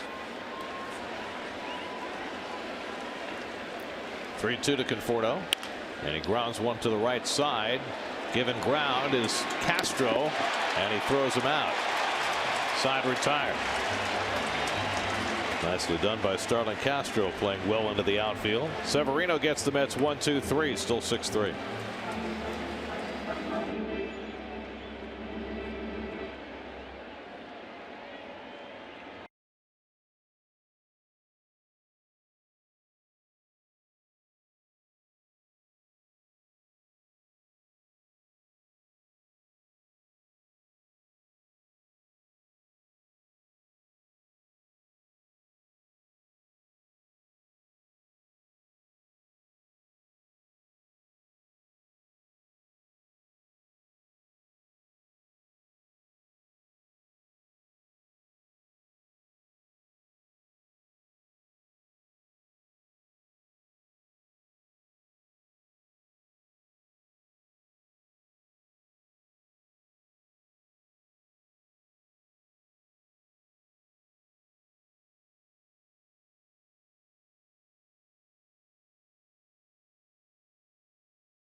Curtis Granderson led off the game with a home run, but Mark Teixeira's 3-run homer trumped that. Yankees lead at 6-3 as we go to the bottom of the 5th. While Refsnyder leads off against Steven Matz. Refsnyder's 2 for 2, single to right, single to left. He scored 2 runs. Matz has settled in to retire 7 in a row after giving up a 3 spot in the first and 3 more in the second.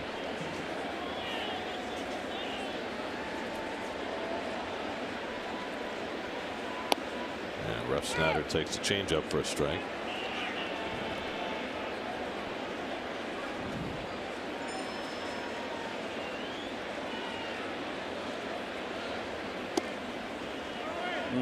Matz is trying to hang in there till the cavalry comes.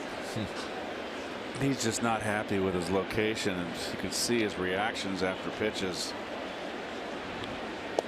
Yeah, Steven is probably of all the pitchers the hardest on himself when he's out there. Agreed. He's high strung, doesn't like to give up hits. He's a fierce competitor. That's what I love about him. But he'll mellow as he gets more good pitch right there. Strikes out Refsnyder with the slider, his 6th strikeout of the night. It's almost like he's gone to plan C. He started the ball throwing a lot of curveballs and changeups, and then he went 1 inning with the fastball, and it was a good one. Struck out Jacoby Ellsbury, and now has thrown 2 or 3 good sliders. That was an excellent one.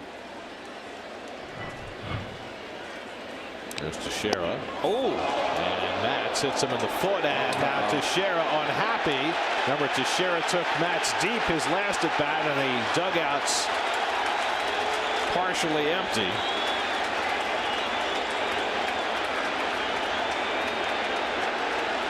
That's one very unhappy big first baseman.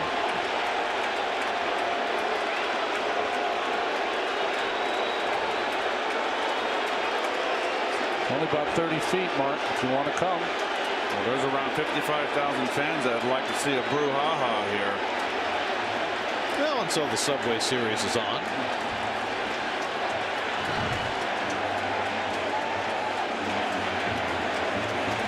Got him on the shin.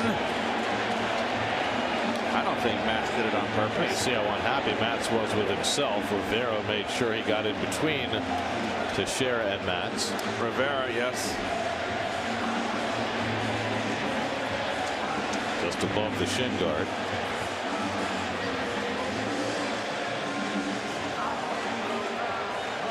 Said, you got to be kidding me.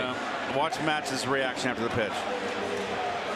It's like he twisted his ankle or something when he landed. I mean, I'm not giving him an excuse. When I first saw the pitch, I thought he absolutely threw at him. But if we show that again, if we can show that from the truck, watch his step when he lands on his landing foot. The way Terry is arguing, are they considering throwing Matz out of the game? No. I mean, warning shouldn't bother Terry because, after all, you know, it's the Yankees who would want to retaliate.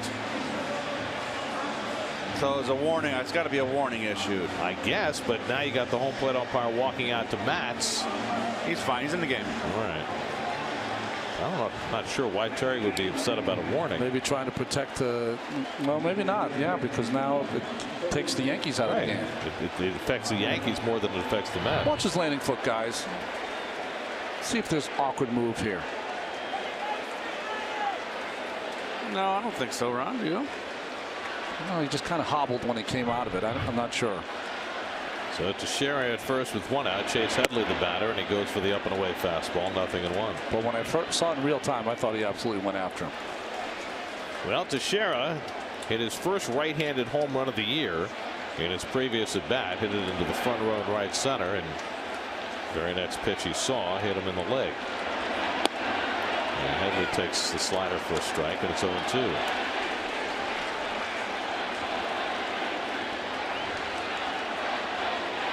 I mean, you can understand it from Teixeira's standpoint. Yeah. I mean, he's having a terrible year. He finally hits a home run, and he gets hit by a pitch the next time up. Guy's hitting under 200. Anytime a player hits a home run and the first pitch, the next at bat is 4 feet inside, I mean, you're automatically going to think that way. Always. Headley had a 2-run double back in the first inning. Just a little bit high. 2-2.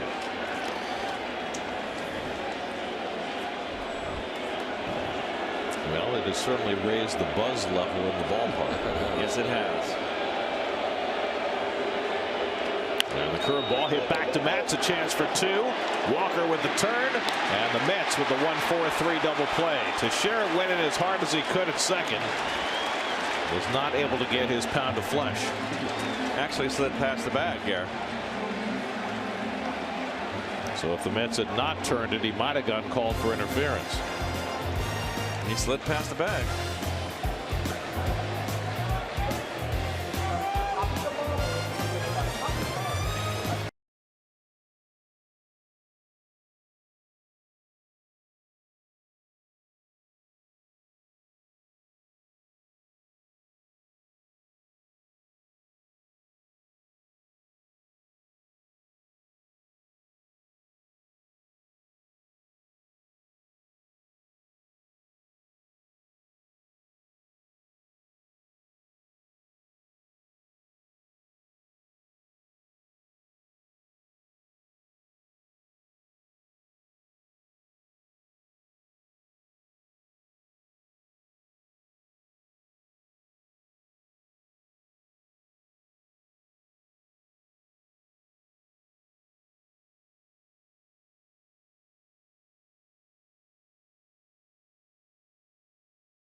Sixth inning, Wilmer Flores leads off against Luis Severino.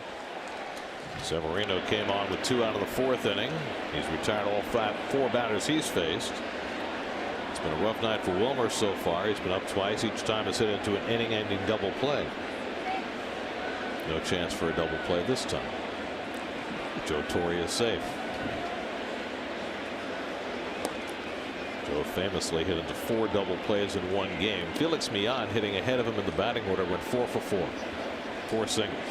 It's like Felix, steal a base, do something. Joe blamed Felix. He did. It was his fault. Grounded foul. 1 and 2.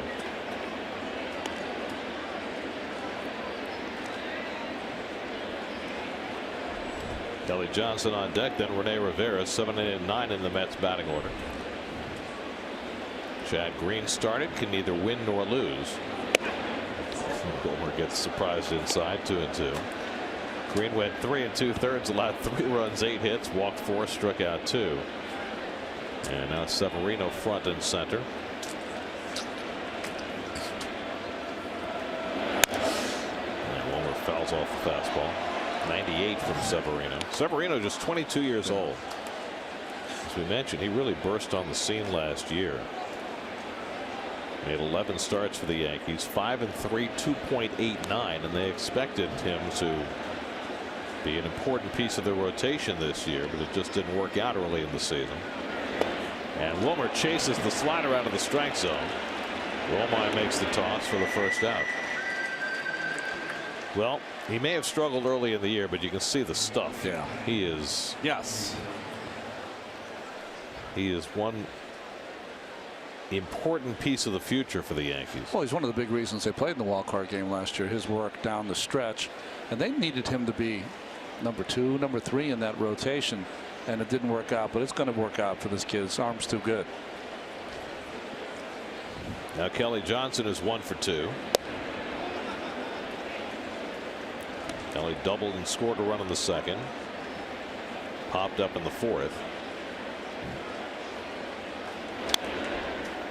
Check swing foul, 1 and 1. Oh.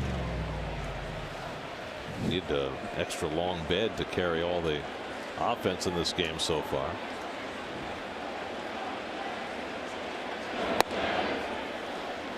Is that a changeup? Yeah, I think it was 92. Ooh.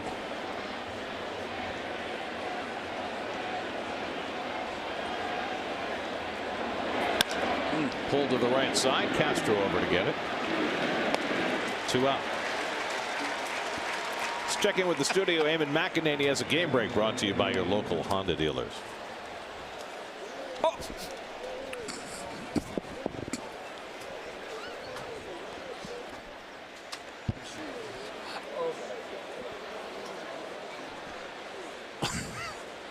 Exciting finish there at Wrigley. Tremendous opening. Here's Rene Rivera. He singled to drive in a run and struck out. And he lines one to right field. Ref Snyder comes over to get it. That retires the side. 7 up and 7 down in relief for Luis Severino. He has settled this game down. 6-3 Yankees in the 6th.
The debate is Chris Carlin and John Hine get you ready for tomorrow's Mets-Yankees finale here in the Bronx, plus all the latest from Jets and Giants camp on Loudmouths, presented by Cheapo Air tomorrow at 5:30, only on SNY.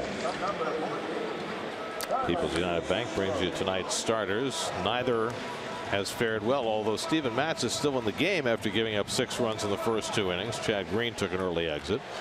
Well, Steven's not going to be able to do it because of pitch count, but there was a day in the American League that you would routinely, as a starting pitcher, have 3-4 complete games, 8-inning efforts if you're on the losing end. Starlin Castro leads off in the home 6th inning. Castro's went up twice, struck out on curveballs both times. Yeah, he's been chasing that curve down and in, out of the strike zone. And there's a curveball, bounced down to third. Flores handles the hop. Johnson handles the hop, and a low throw.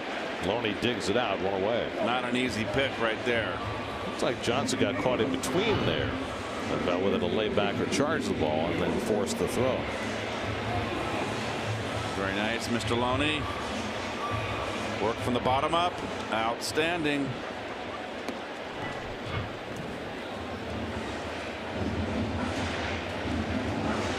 So 1 out. Here's Didi Gregorius, who's hit the ball hard twice, doubled down the right field line to drive in a run, then lined out to short.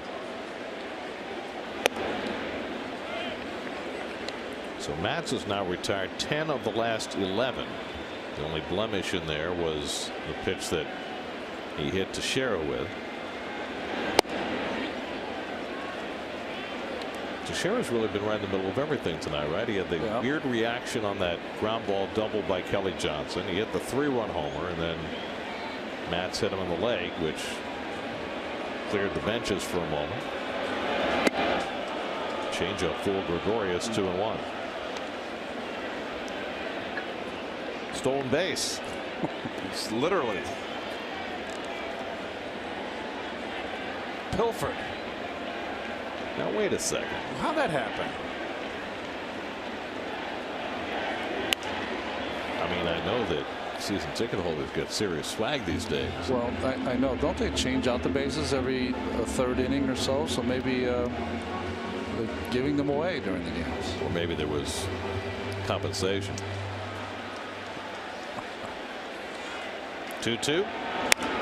Curveball popped up. Flores waiting for it. 2 out.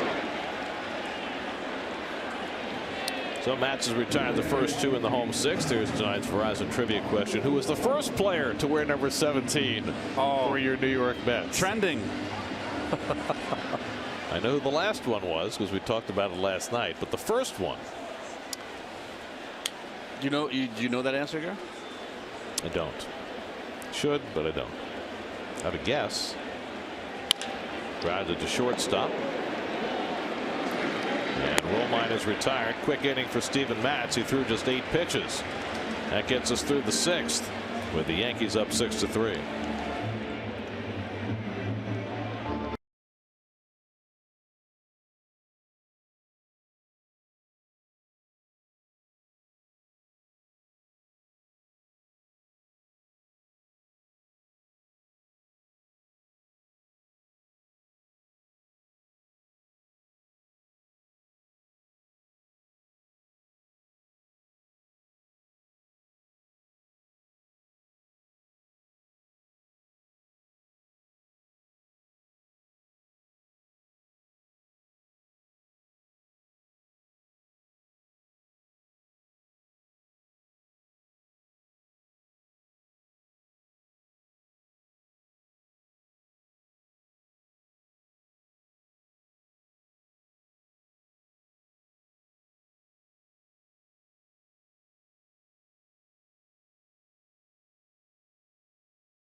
The 7-line army, 500 strong out here tonight for their 4th annual Bronx invasion. Those videos powered by Burst. And guys, one quick thing, you saw the fan with the base prior to we went to break.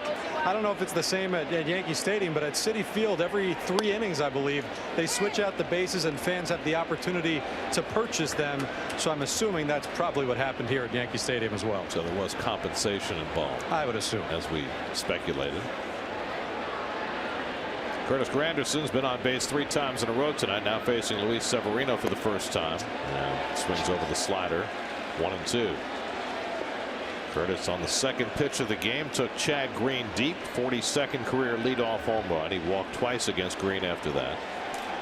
Neil Walker on deck, then NYN AT Cespedes. Severino's come in, retired 7 in a row with a couple of strikeouts.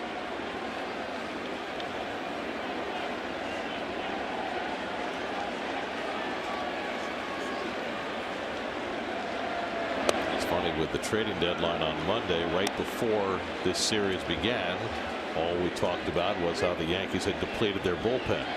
So far their bullpen has been awfully good. Yeah. Too high, ball 4, and Granderson walks for the 3rd straight time.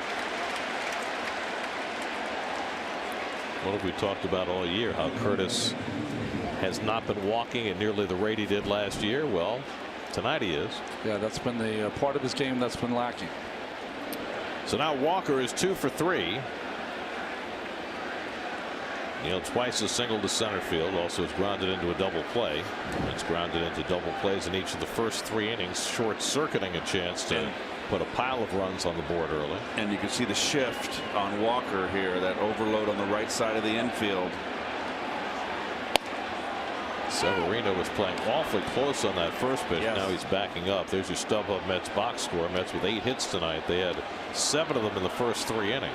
This would be a good time to put a bunt down, Gary. This is, you always talk about bunting when they shift. You're down 3 runs. That's a good time to put it down. And Walker doing exactly that. Severino off the mound, can't make the play. Good call, Keith. 3rd hit of the night for Walker, a bunt single. Gets Cespedes to the plate as the tying run.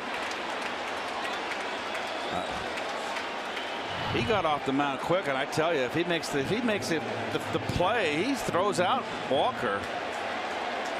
But this is where you gotta, you just can't live and die in every situation. Very heads-up play by Walker.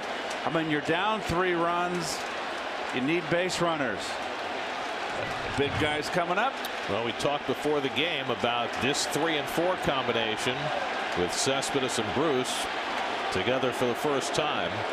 More formidable than any 3-4 combination the Mets have been able to put out there this year. So people that put the shifts together are responsible for the shifts. Do they still think that's a good play to make Walker bunt the baseball for a hit? Is that all right for them with the shift? It must be, right? I wouldn't think so, but I think the expectation was with Gregorius playing so far in that he wouldn't bunt once it got to 1 strike, and they were wrong. Cespedes 1 for 3 tonight. And he hits it hard down to 3rd, bobbled by Headley, and everybody's safe. Well, it looked for certain as though the Mets had hit into a 4th double play, but Headley, the former Gold Glover, unable to make the connection. Took his eye off the ball. No, he just botched it. A very untimely botch, because this is a 5-4-3 double play.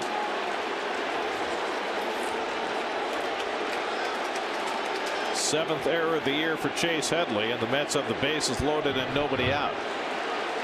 And a chance for Jay Bruce to make his mark as a Met. Tying runs on base, 7th inning. Bruce takes a strike. Greater coverage of baseball brought to you by T-Mobile. Jay Bruce leading the National League in RBIs going into the night, although Nolan Arenado just homered for the Rockies, so that's changed.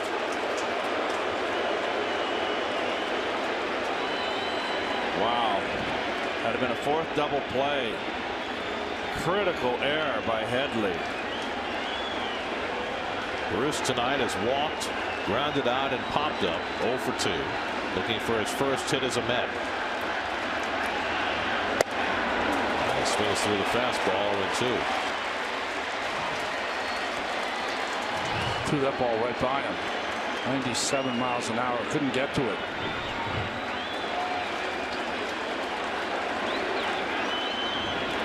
Mets have loaded the bases without hitting the ball out of the infield. 0-2 to Bruce with Loney on deck.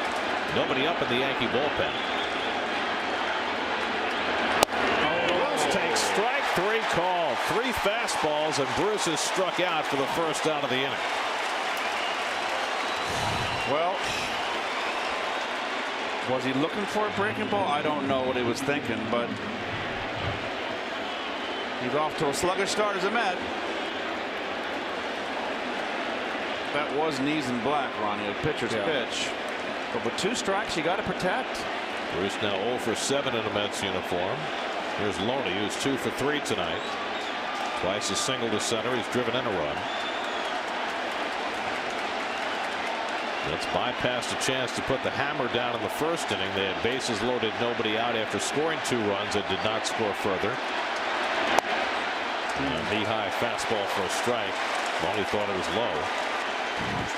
Keeps darting that outside corner to left-handed hitters. That's a strike. Nick Lentz, the young home plate umpire, has drawn a few withering glances tonight, but mostly appears to have called a good game. Grounded down to first. Teixeira will take the out as the Mets get a run. Granderson comes home to cut the Yankee lead to 6-4. Wow. I am shocked. Got to get the lead runner at second base. You got a guy with a bumped quad and Cespedes. And that's the tying run. And that's the tying run. I'm shocked that Teixeira. Oh, it's back foot. His back foot slipped. Well, he had a weird reaction to Johnson's double earlier in the game. Still, look at the weird bounces. Still, he's got to get that lead runner. Uses 2 hands. Outstanding there. Interesting to see the foot slipping like that for Teixeira. So now the tying runs in scoring position with 2 out for Conforto, who's 0 for 2 in a walk. And Michael takes a slider that misses, ball 1. Or you got to get that lead runner. You can't let that tying run get to second base. Walker at third, Cespedes at second. And Conforto takes a fastball strike, 1-1. Taking a lot of pitches or what? Yeah, when he needs to make a pitch, it's going to be fastball away to the left-handed hitters. Also Robles up in the Mets bullpen. Matt's at 91 pitches through 6. 1-1 to Conforto. And Michael goes after the changeup, 1-2. Look at all the mud on the cleats of Teixeira.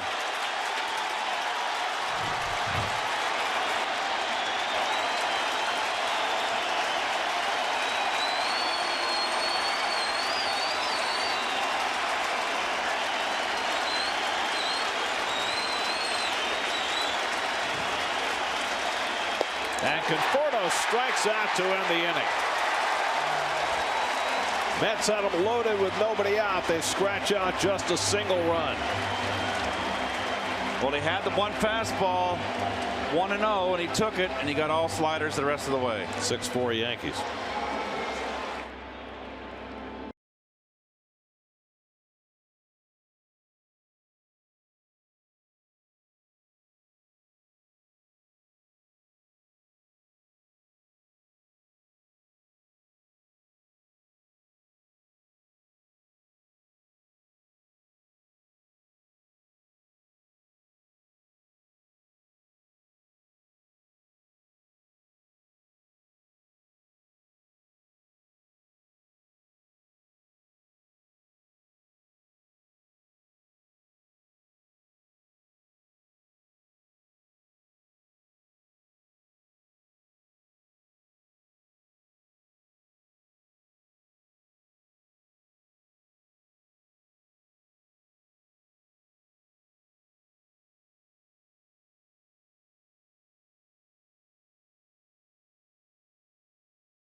Mets and Yankees go head-to-head. It summons up memories of their only World Series meeting 16 years ago.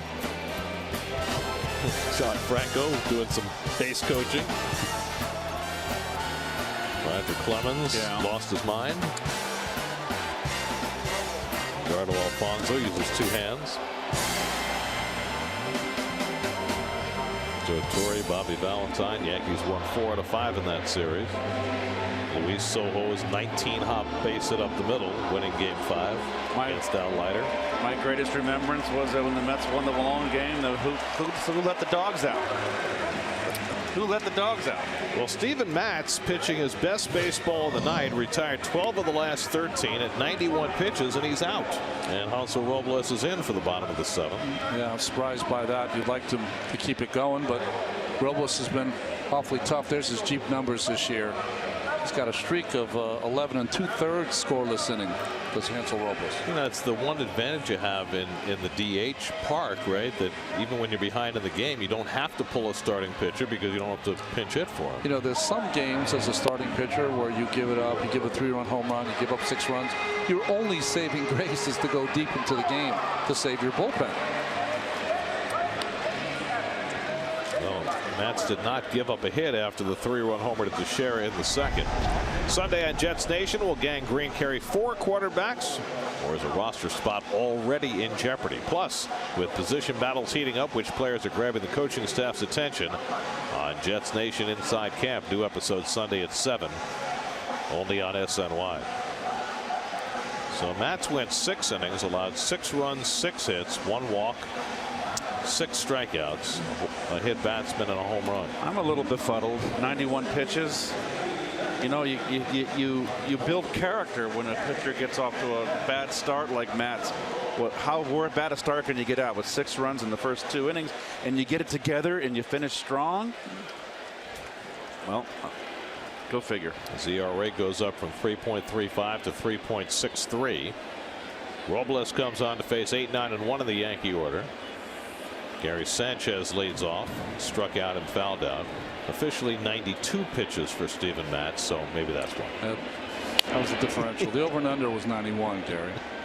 First pitch changeup from Robles that Sanchez fouls off, and that's become a more utilized 3rd pitch for Robles. Changeup and the slider. The evolution of his slider has gotten so much better since last year.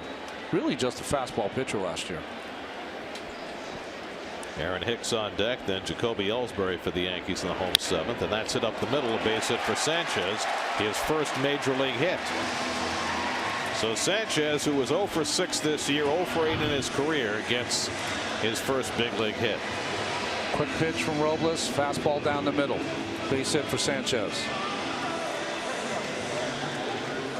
So they'll put that one away for safekeeping. Let's go with 1 hand early. You see Joe Girardi catch the ball in his hat? Yeah.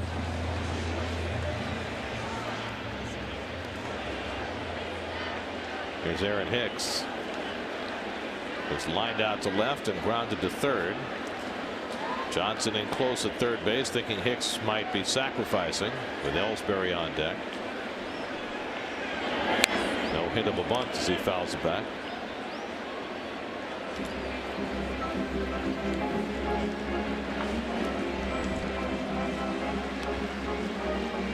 The Mets 4 runs and 9 hits. The Yankees 6 runs and 7 hits.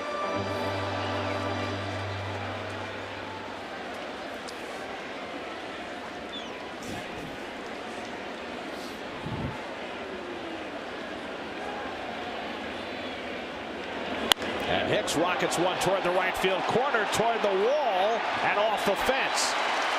Sanchez racing for 3rd. He'll be held there. And Hicks pulls in at 2nd base with a double.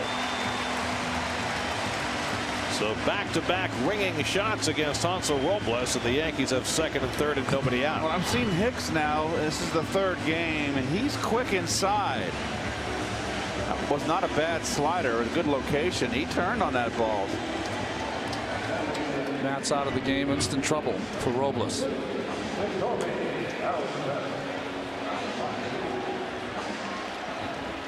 So Robles, who has not given up a run in a while, is in instant trouble here in the 7th.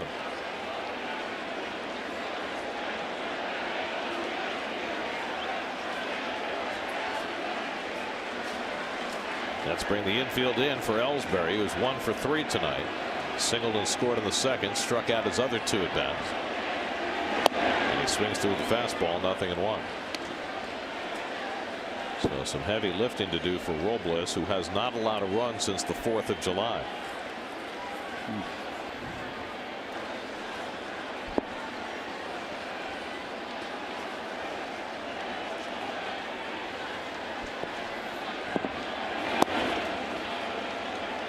Barron knocks it down. 1-1.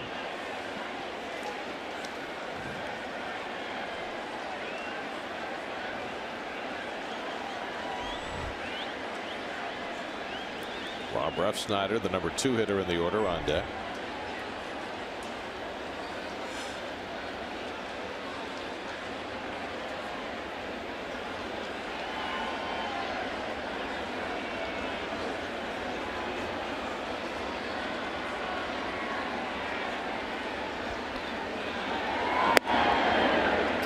Robles crowds Ellsbury, and it's 2-1.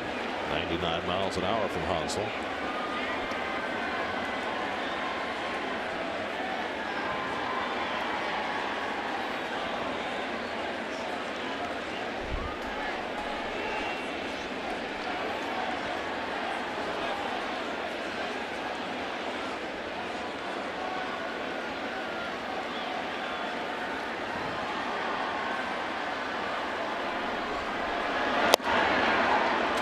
Just off the corner, and Ellsbury did not swing, and now it's 3-1.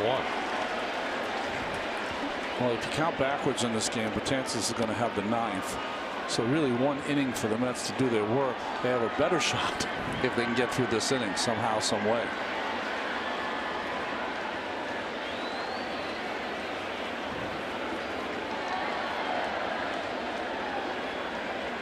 Three-1 coming. And Ellsbury pops it up. Will it stay in play? Loney coming over near the railing. Not enough length on those arms. Needed them to be about 6 feet long. Needed Ike Davis. Yeah, I'm not sure Ike would have that one either. Right off the camera. It's expensive equipment. Watch out.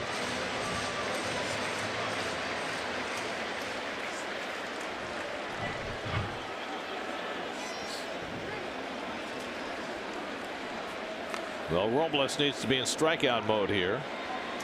2nd and 3rd and nobody out. 3-2 to Ellsbury.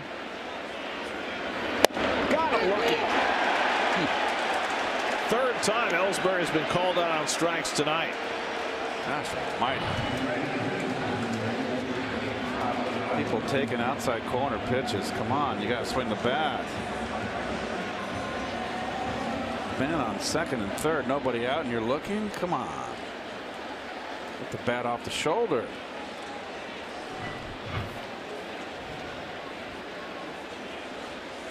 So 1 out, runner still at 2nd and 3rd. Infield stays in for Refsnyder, who's 2 for 3 tonight. And the slider off the plate, ball 1. Refsnyder snuck a single into right in the 1st, pulled a single to left in the 2nd. He scored 2 runs. Sanchez at 3rd, Hicks at 2nd with 1 out. The crowd, Refsnyder, he likes to go the other way. Can't live on the outside part of the plate.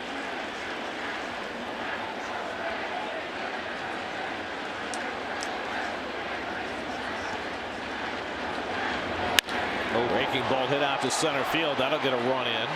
Granderson back to get it. Sanchez tags. He'll come in. The throw goes to 3rd. Sacrifice fly for Refsnyder reinstates the Yankee 3-run lead. Now it's 7-4.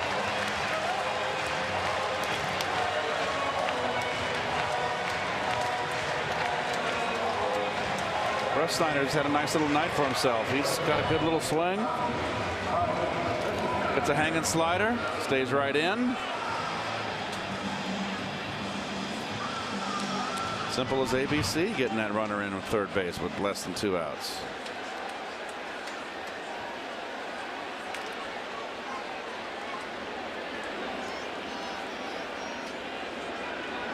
So Robles' scoreless streak comes to an end. Yankees with a run home in the 7th. Here's Teixeira, who's had himself a busy night.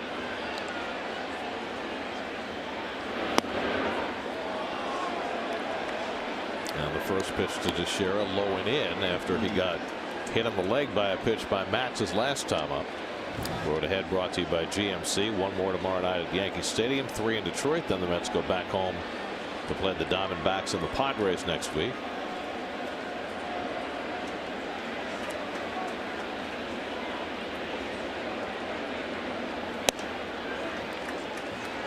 In the first inning, Teixeira walked and then scrambled home from first on a double by Headley. In the second, he had an opposite field 3-run homer, his first right-handed home run this season. And then in the 5th, he was hit on the shin by a Matz pitch and took exception to it, and the dugouts briefly emptied. Big shift on the right side of the infield on Teixeira, and rightly so. He's Yankee uniform. He's become a dead pull hitter from the left side. One intention here after getting hit in his last at bat. Hit it 500 feet. Well, after he got hit in the 5th inning, Headley hit a double play ball, and Teixeira went in very hard at second base. Did not make contact with Walker, but certainly had intent to.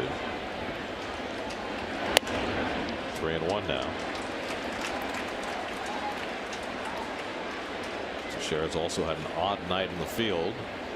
Had a ball by Kelly Johnson squirt by him, and had his foot almost come out from under him on a ground ball in the last inning, hit by Loney. So it's been an active night for him. 3-1 from Robles, and he walked him. So Teixeira's aboard, and now Headley will come up with 2 on. So Teixeira on base 4 straight times tonight. He came into the night with a .278 on base percentage for the season.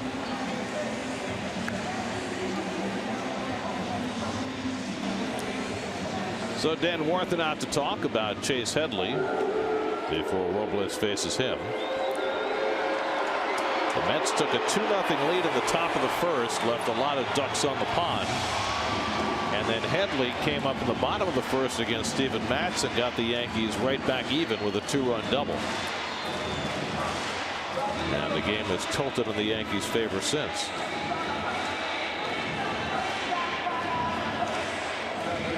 Headley's 1 for 3 on the night. Hit that comebacker to Matz into a double play his last time up.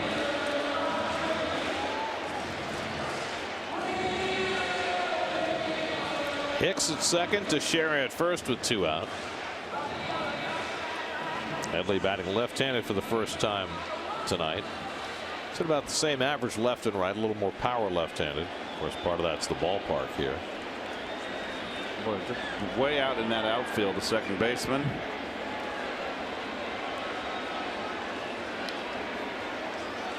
Two on and 2 out, and Headley takes a changeup outside. All of a sudden, Robles is having a little trouble throwing strikes.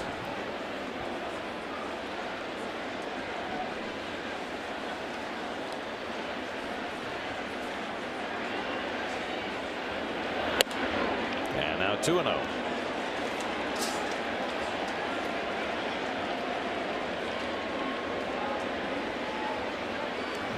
All of the Mets' prime relievers have had some bobbles over the last week. Familiar with the back-to-back blown saves. Addison Reed had a rough one in the first game of this series. Now Robles having a difficult inning. All 3 have been so automatic for the last couple of months. So it was inevitable that at some point they would falter a bit.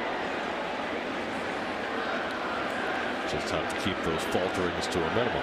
One of the reasons for the offense is the Mets are 8-10 since the All-Star break. And now again he falls behind 3-1. Josh Edgen, who hasn't pitched in the big leagues in almost 2 seasons, up alongside Eric Goodell in the Mets bullpen.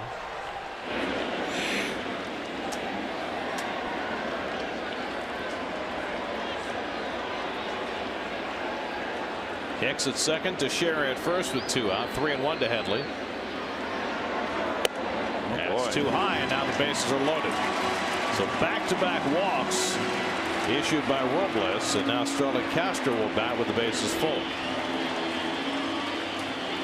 Very uncharacteristic of Hansel. He's got a mound visit, translation from Rivera, another visit from Wilmer Flores.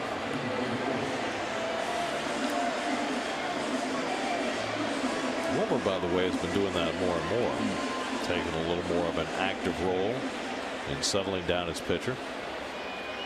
Well, if the Mets have any plans to come back in this game, it would behoove Senor Robles to get himself an out right here. Bases loaded, 2 out, and Castro, who's had a rough night at the plate, struck out twice and grounded out against Matz. And Castro takes a slider for a strike.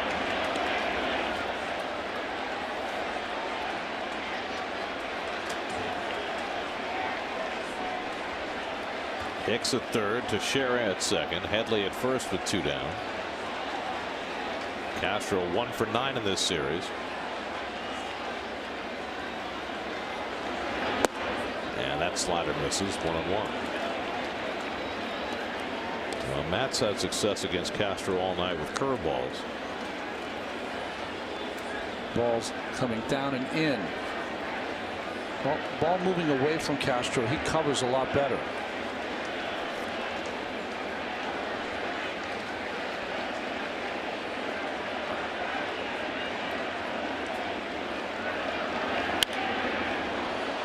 Robles ahead of him 1-2.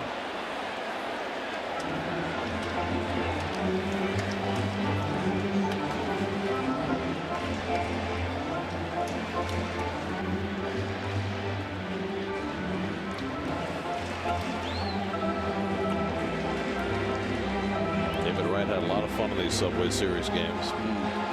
It's got to pain him deeply not to be able to take the field.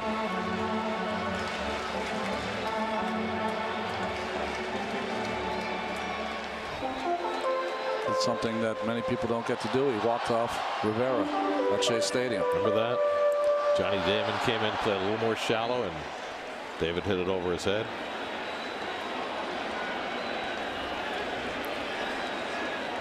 Robles trying to limit the damage in a distressing 7th inning.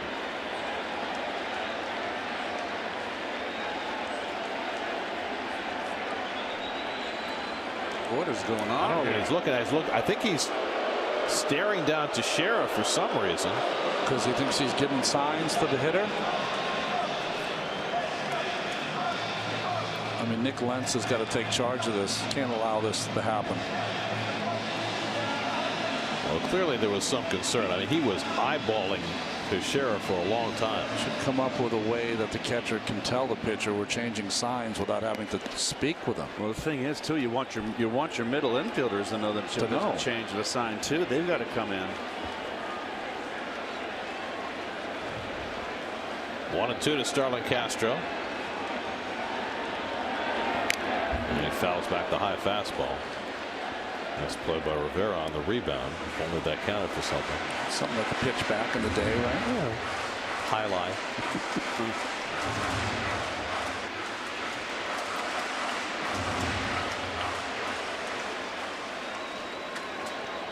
26 pitches deep into this 7th inning. Robles took over from Matz, who was cruising over his last 4 innings, but came out after 92 pitches and 6 innings of work.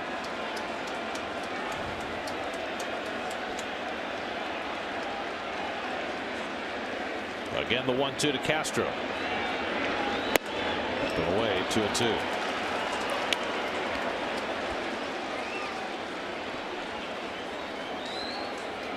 Well, Goodell and Edgin are all warmed up.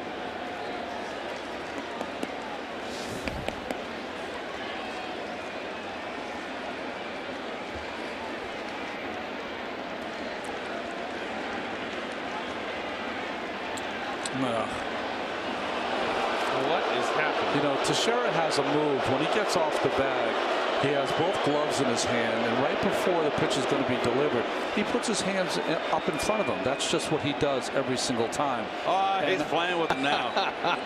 Now he's definitely playing with him. Yep. laughing at him. And Robles is not happy. Robles is not taking this well, and he's getting a little discombobulated. Well, he thinks Teixeira is stealing signs. Teixeira is mocking him at second base and saying that he's not. And Robles is having a hard time throwing strikes. He's got to get his focus back on the out, the batter. Well, maybe we'll see a little Donnybrook here before the game ends. Well, Teixeira is definitely in Robles' head, and now the question is, how does that affect Robles' next pitch?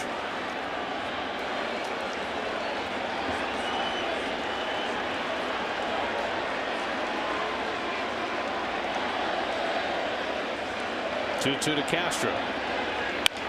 Slow ground ball. Flores charging, and the throw not in time.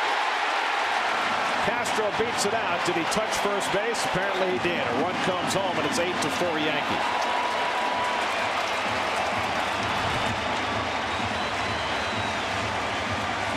How does this happen? It's a ground ball. He hurt himself almost right down that line, but you know, Wilmer's likes to play deep, and he's not the fleetest of foot.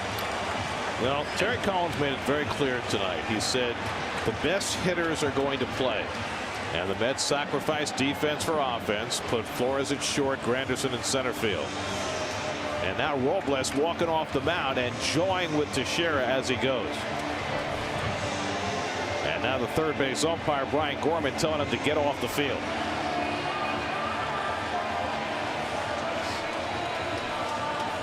And Teixeira might have won that little psychological battle. Someone I'm in your head, buddy. I'm in your head. Rough night for Robles. He gives up a pair and leaves with the bases loaded. 8-4 Yankees. We'll be right back.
Well, what a spot for Josh Edgin. His first big league appearance since Tommy John surgery. Comes into the bases loaded to face Didi Gregorius. Well, he was in St. Lucie and Las Vegas this year, 2-1 with 2 saves and a low ERA.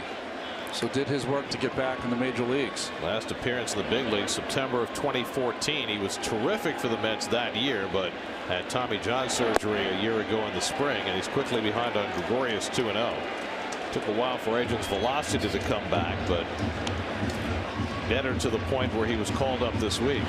Well, this is Robles walking off. Watch Teixeira and the third base coach Joe Espada as Robles barks at them. Well, I mean, Teixeira, a combatant in this game. Don't mind him saying anything. Third base coach, give me a break. And Edgin now falls behind Gregorius 3-0. Well, Robles lost his cool. He did. Completely misinterpreted Teixeira and what he was doing at second base, and Teixeira just got inside his noggin. And that can't help.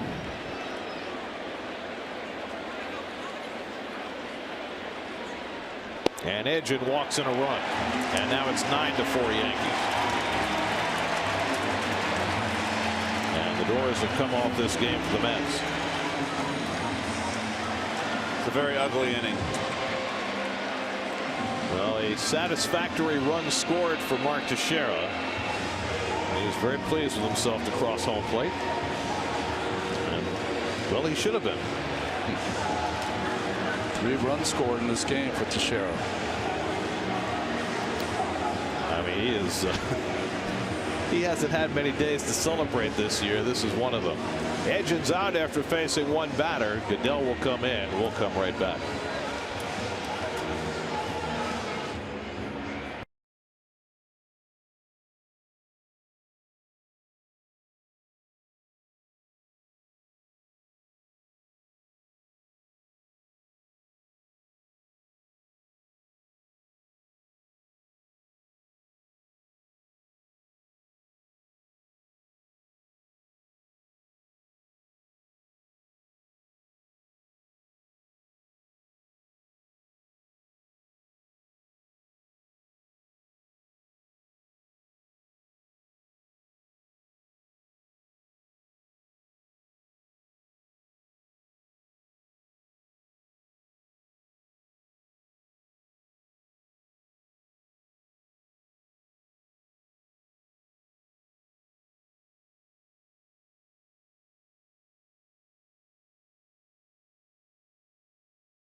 See, inherited runners stranded 5 of 5 on those cheap numbers. He'd like to keep that the same.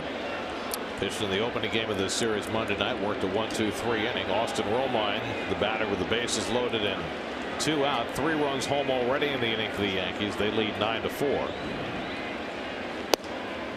And a slider on the corner for a strike.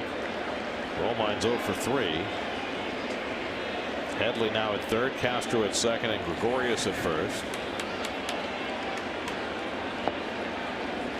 Yankees have 3 3-run innings tonight. The first, the second, and here in the 7th, after the Mets had gone back to within 2 runs.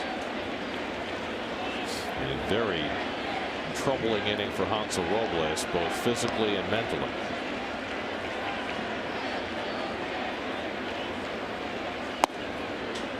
And the splitter misses. A ball and a strike to Romine. Gary Sanchez started this inning with his first major league hit. He's now on deck. Anybody ever get their first 2 big league hits in the same inning? There you go. Goodell hoping to make that not possible. Popped up, shallow center. Granderson coming on. And that finally retires the side, but not before the Yankees tack on 3 runs. Rough day at the office for Hansel Robles. 9-4 Yanks after 7.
would fall a season worst 8.5 games behind the Nationals in the National League East.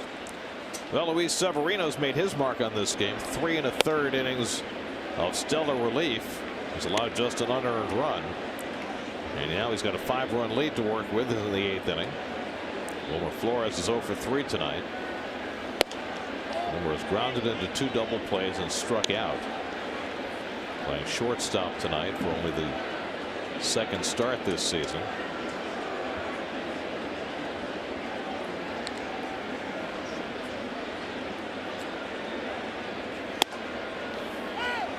Kelly Johnson on deck, then Rene Rivera for the Mets in the top of the 8th. Phillies have come from 4 runs down to tie up the Giants in the 9th inning. There's Johnny Cueto's start. Sunday at Mets Insider followed the incredible story of a Mets legend with an inside look at Mike Piazza's road to the Hall of Fame on Mets Insider, presented by WB Mason, Sunday at 4:30, only on SNY.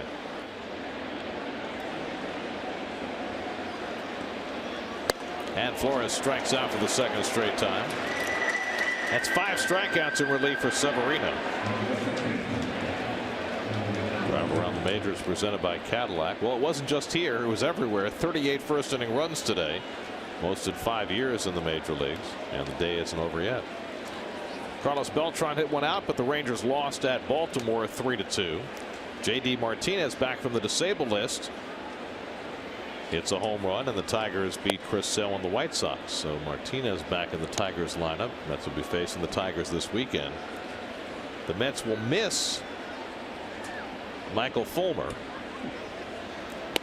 They will miss Jordan Zimmerman, who they know well. He pitches tomorrow. They get JB though, don't they? They will see Justin Verlander Friday night against Noah Syndergaard. Nice matchup. Tigers have been one of the better teams since the All-Star break. Ronnie, where are you going this weekend? Washington. San Francisco at Washington. Johnson breaks his bat. Teixeira plays it and gets the out as the barrel of the bat rolls out towards Starlin Castro at second base.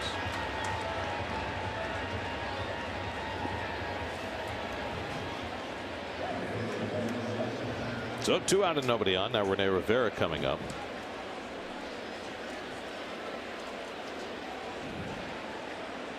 Keith, you're going to be able to handle being in Detroit all by yourself? I'll be able to handle being by myself. I don't know enough about being in Detroit.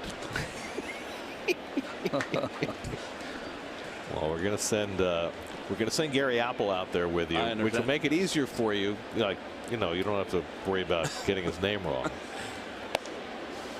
Yeah.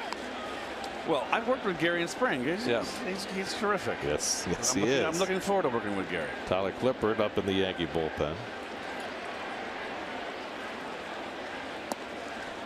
1-1 to Rivera. How about the job Severino's done on a night when they start a young pitcher, Chad Green? They kind of find their starter with Luis Severino.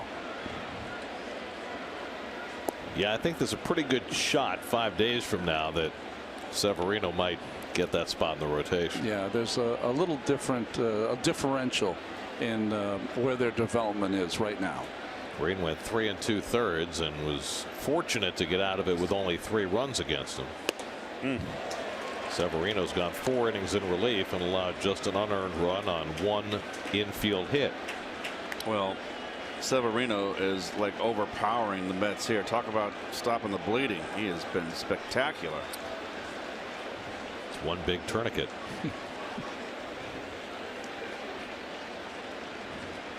And Rivera hits one sharply down to Headley. Side retired. That's 4 1/3 innings of stellar relief from Luis Severino. And a 9-4 Yankee lead going to the bottom of the 8th.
Don Zimmer, wow.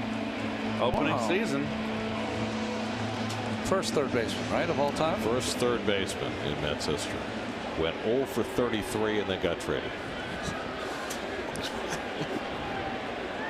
Gary Sanchez had his first big league hit to open the Yankee 3-run seventh.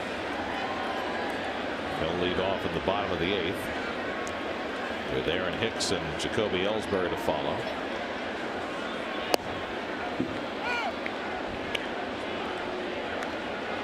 So Robles worked 2/3 of an inning, allowed 3 runs, 3 hits, 2 walks, 1 strikeout, and 1 stare down.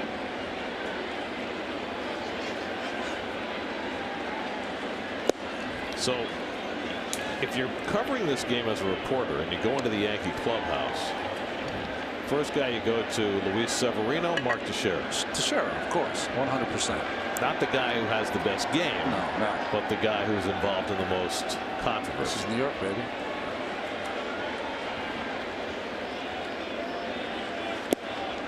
I mean, Teixeira has been involved in everything tonight. I just went to get a iced coffee, and there were 2 people that came up to me and asked me what was going on in the field. They had no idea what was going on. Not everybody watches as closely as you do. Still.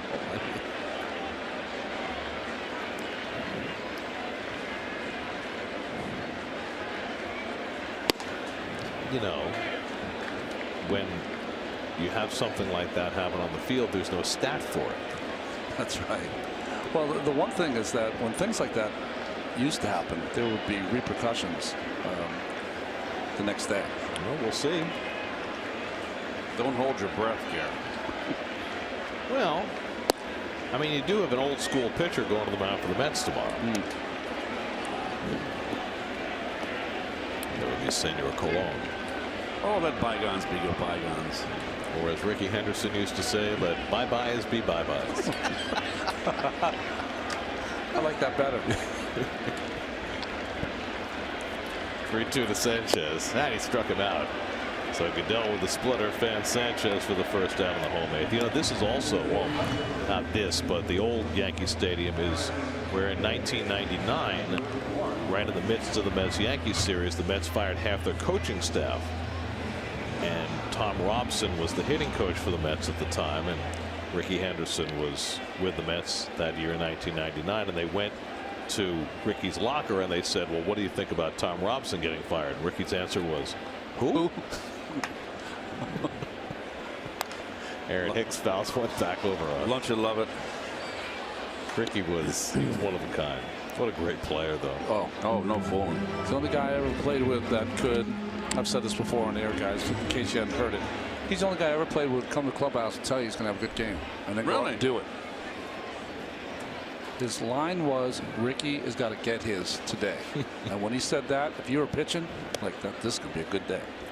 Was he the best third-person guy in baseball history? Yeah, I mean, because Dion didn't play long enough. Dion could do it, too. Wade Boggs was good at it. Oh, yeah. It goes hand in hand with stature in the game. I guess. Tenure, you might say. Yeah.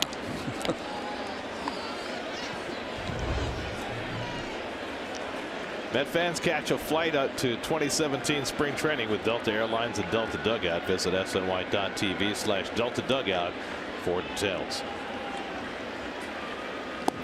Aaron Hicks takes the splitter low and he held the swing in time. 2-2. Hicks banged one off the wall in right field against Hansel Robles to set the stage for the histrionics in the 7th.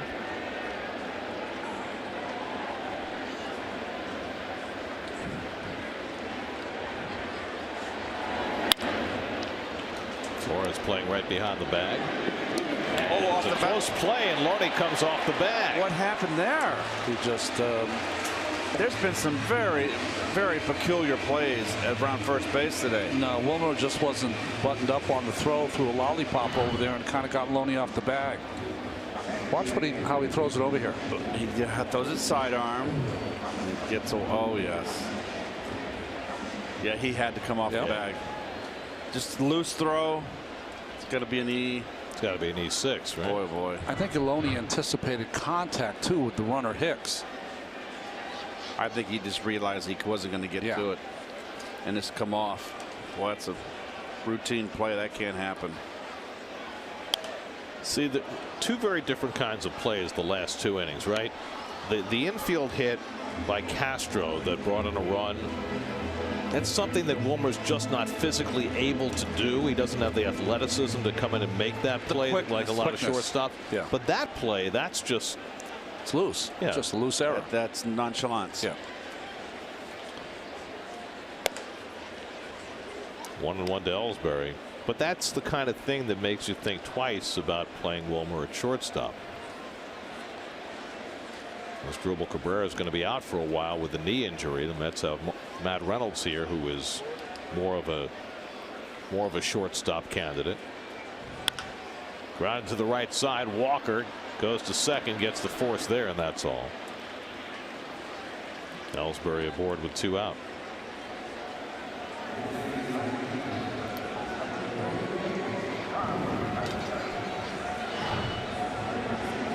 High chopper, can't turn 2 with the speed of Ellsbury. Get the lead runner. I think the issue I have, guys, is that what you've kind of said is that offense is number 1, defense is number 2. But if defense is number 2, then you have to make the most routine of plays if you have guys playing in different positions. If you don't, it doesn't work at all. I just think that you sacrifice defense out there, and it's going to come and bite you hard, and it's done it tonight to the Mets.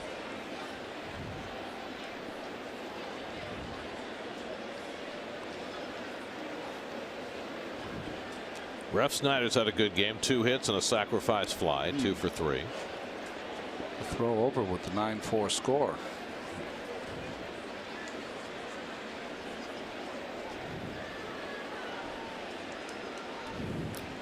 Mark Teixeira is on deck.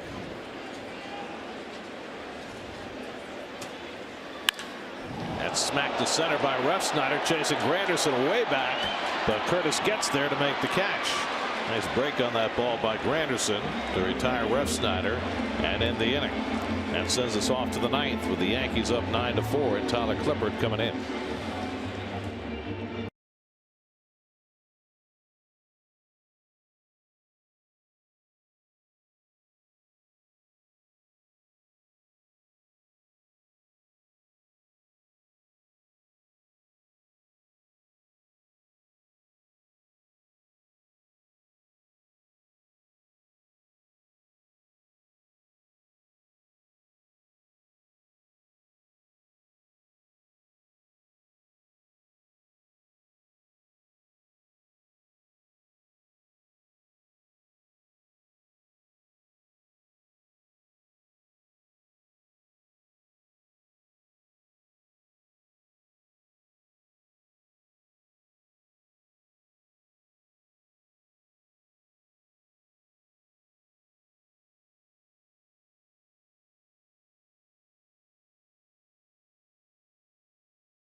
Warming up already. Keith Gary wants to know if you want to meet him at Teterboro to fly private. after the game tomorrow. After the post game, it's Geico Sports Night. Everybody talking about the Subway Series. They'll be talking about Mark Teixeira's night. And then all the Jets and Giants news as well coming up. Geico Sports Night tonight after the post game. Well, the former Met now back with the team he started with. Tyler Clippard is on. Clippard was not having the season that you usually see from him. The games are up there. I mean, he always last 6 seasons, 69 games or more, but that ERA high in Arizona where very few people are having good years. Pitched in the opening game of this series Monday night, worked a scoreless inning, and he throws a strike to Curtis Granderson. Remember, Tyler Clippard made his major league debut against the Mets in a Subway Series game as a starting pitcher. Second game of a doubleheader, wasn't it? Granderson's been on 4 times in a row, hit a leadoff home run. He's walked 3 times since then. Walker and Cespedes to follow in the ninth.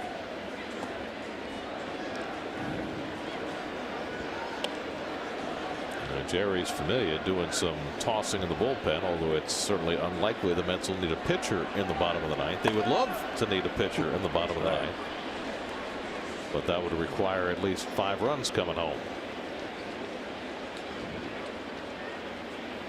And the changeup sits high. 2-1 to Granderson.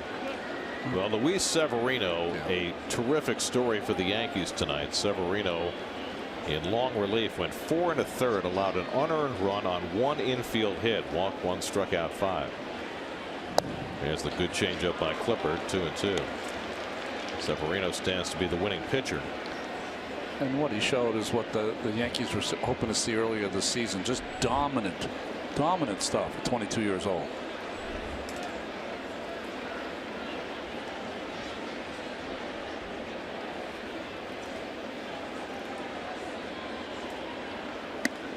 Fastball too high. 3-2 to Granderson.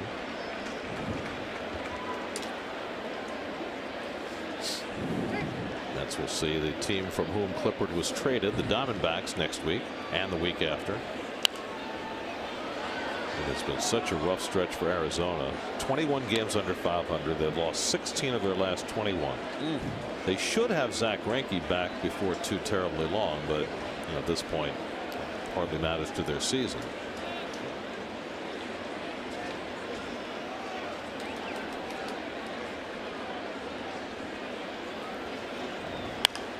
Granderson flies one to shallow left. Gregorius out a long way to get it. Nice play. 1 out. Only guy over on that side of the infield. It's all on Gregorius. Piece of cake. He's fun to watch defensively, isn't he? Yeah, he's a good player. And having a fine year with the bat as well. Former Diamondback. Speaking of Diamondbacks. That's right. Here's Neil Walker, 3 for 4 tonight.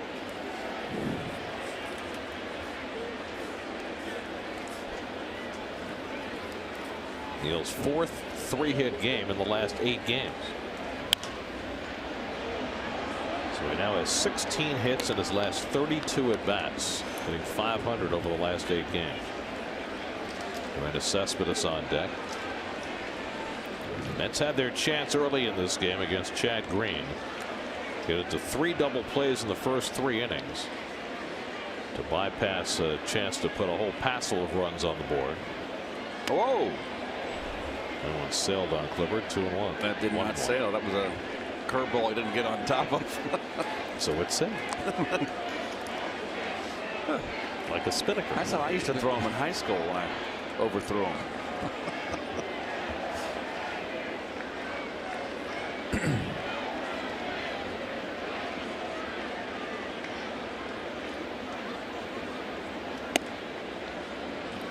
To Walker.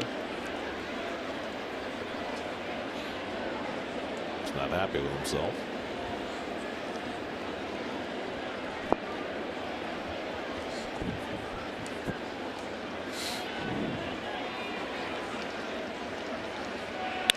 Walker cracks one to deep right field. Back goes Refsnyder looking up, and it's out of here.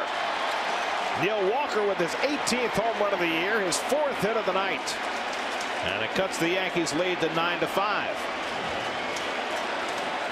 red hot after that long slump.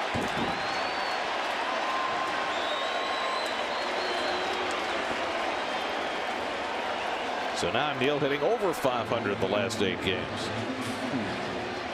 Got a change up out over the middle. Stayed back. Get the ball in the air here and pull it. We got a good shot to get it out of here. Nice grab.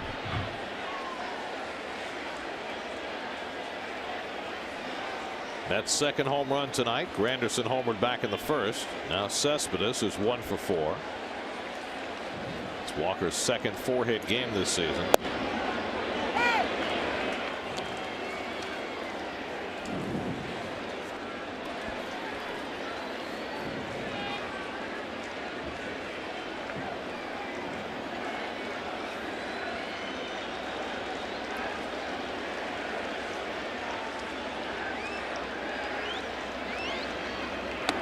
Good change up by Clippard.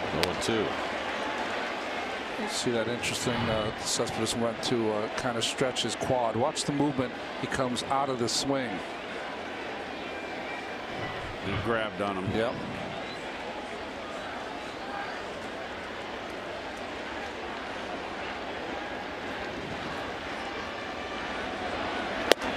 And Clippard strikes him out for the second out.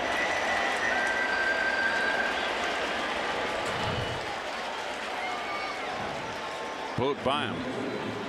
Yeah, he's got a little pain right He's got a little pain. Yep, I agree. So these 5 games as DH are going to be used as a time to kind of get him off his feet and get that leg better. Might not be happening. So the Mets are down to their final out. Jay Bruce is 0 for 3 and a walk tonight. Still looking for his first hit as a Met. 2 out and nobody on. Well, it's probably not going to be enough tonight, but it is the 4th straight game the Mets have scored 5 or more runs, which is certainly a positive sign for this offense that was down for so long.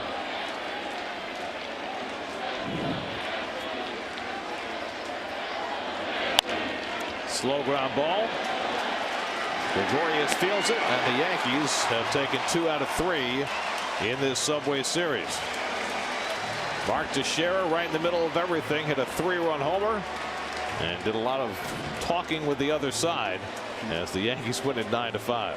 Well, really, the name of the game for me today was Luis Severino, who came in for Chad Green, and he was outstanding over 4 1/3 innings pitch. He really turned the game around pitching wise for the Yankees, and the Yankees just too much offense for the Mets, Keith. Well, Steven Matz just had a tough time the first 2 innings, gave up 6 runs, but the big blow of the game was the home run by Teixeira, the 3-run shot in the second inning.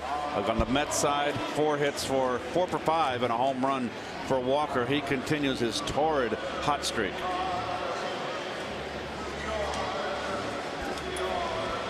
Tonight's game summary is presented by Dodge. Luis Severino, 4 1/3 tremendous innings in long relief to get the victory as the Mets fall to the Yankees 9-5. Mets now 3 games over 500 for the season. New York Mets baseball on SNY is brought to you by Toyota. For great summer deals, visit your local Toyota dealer or buyatoyota.com today. Toyota, let's go places.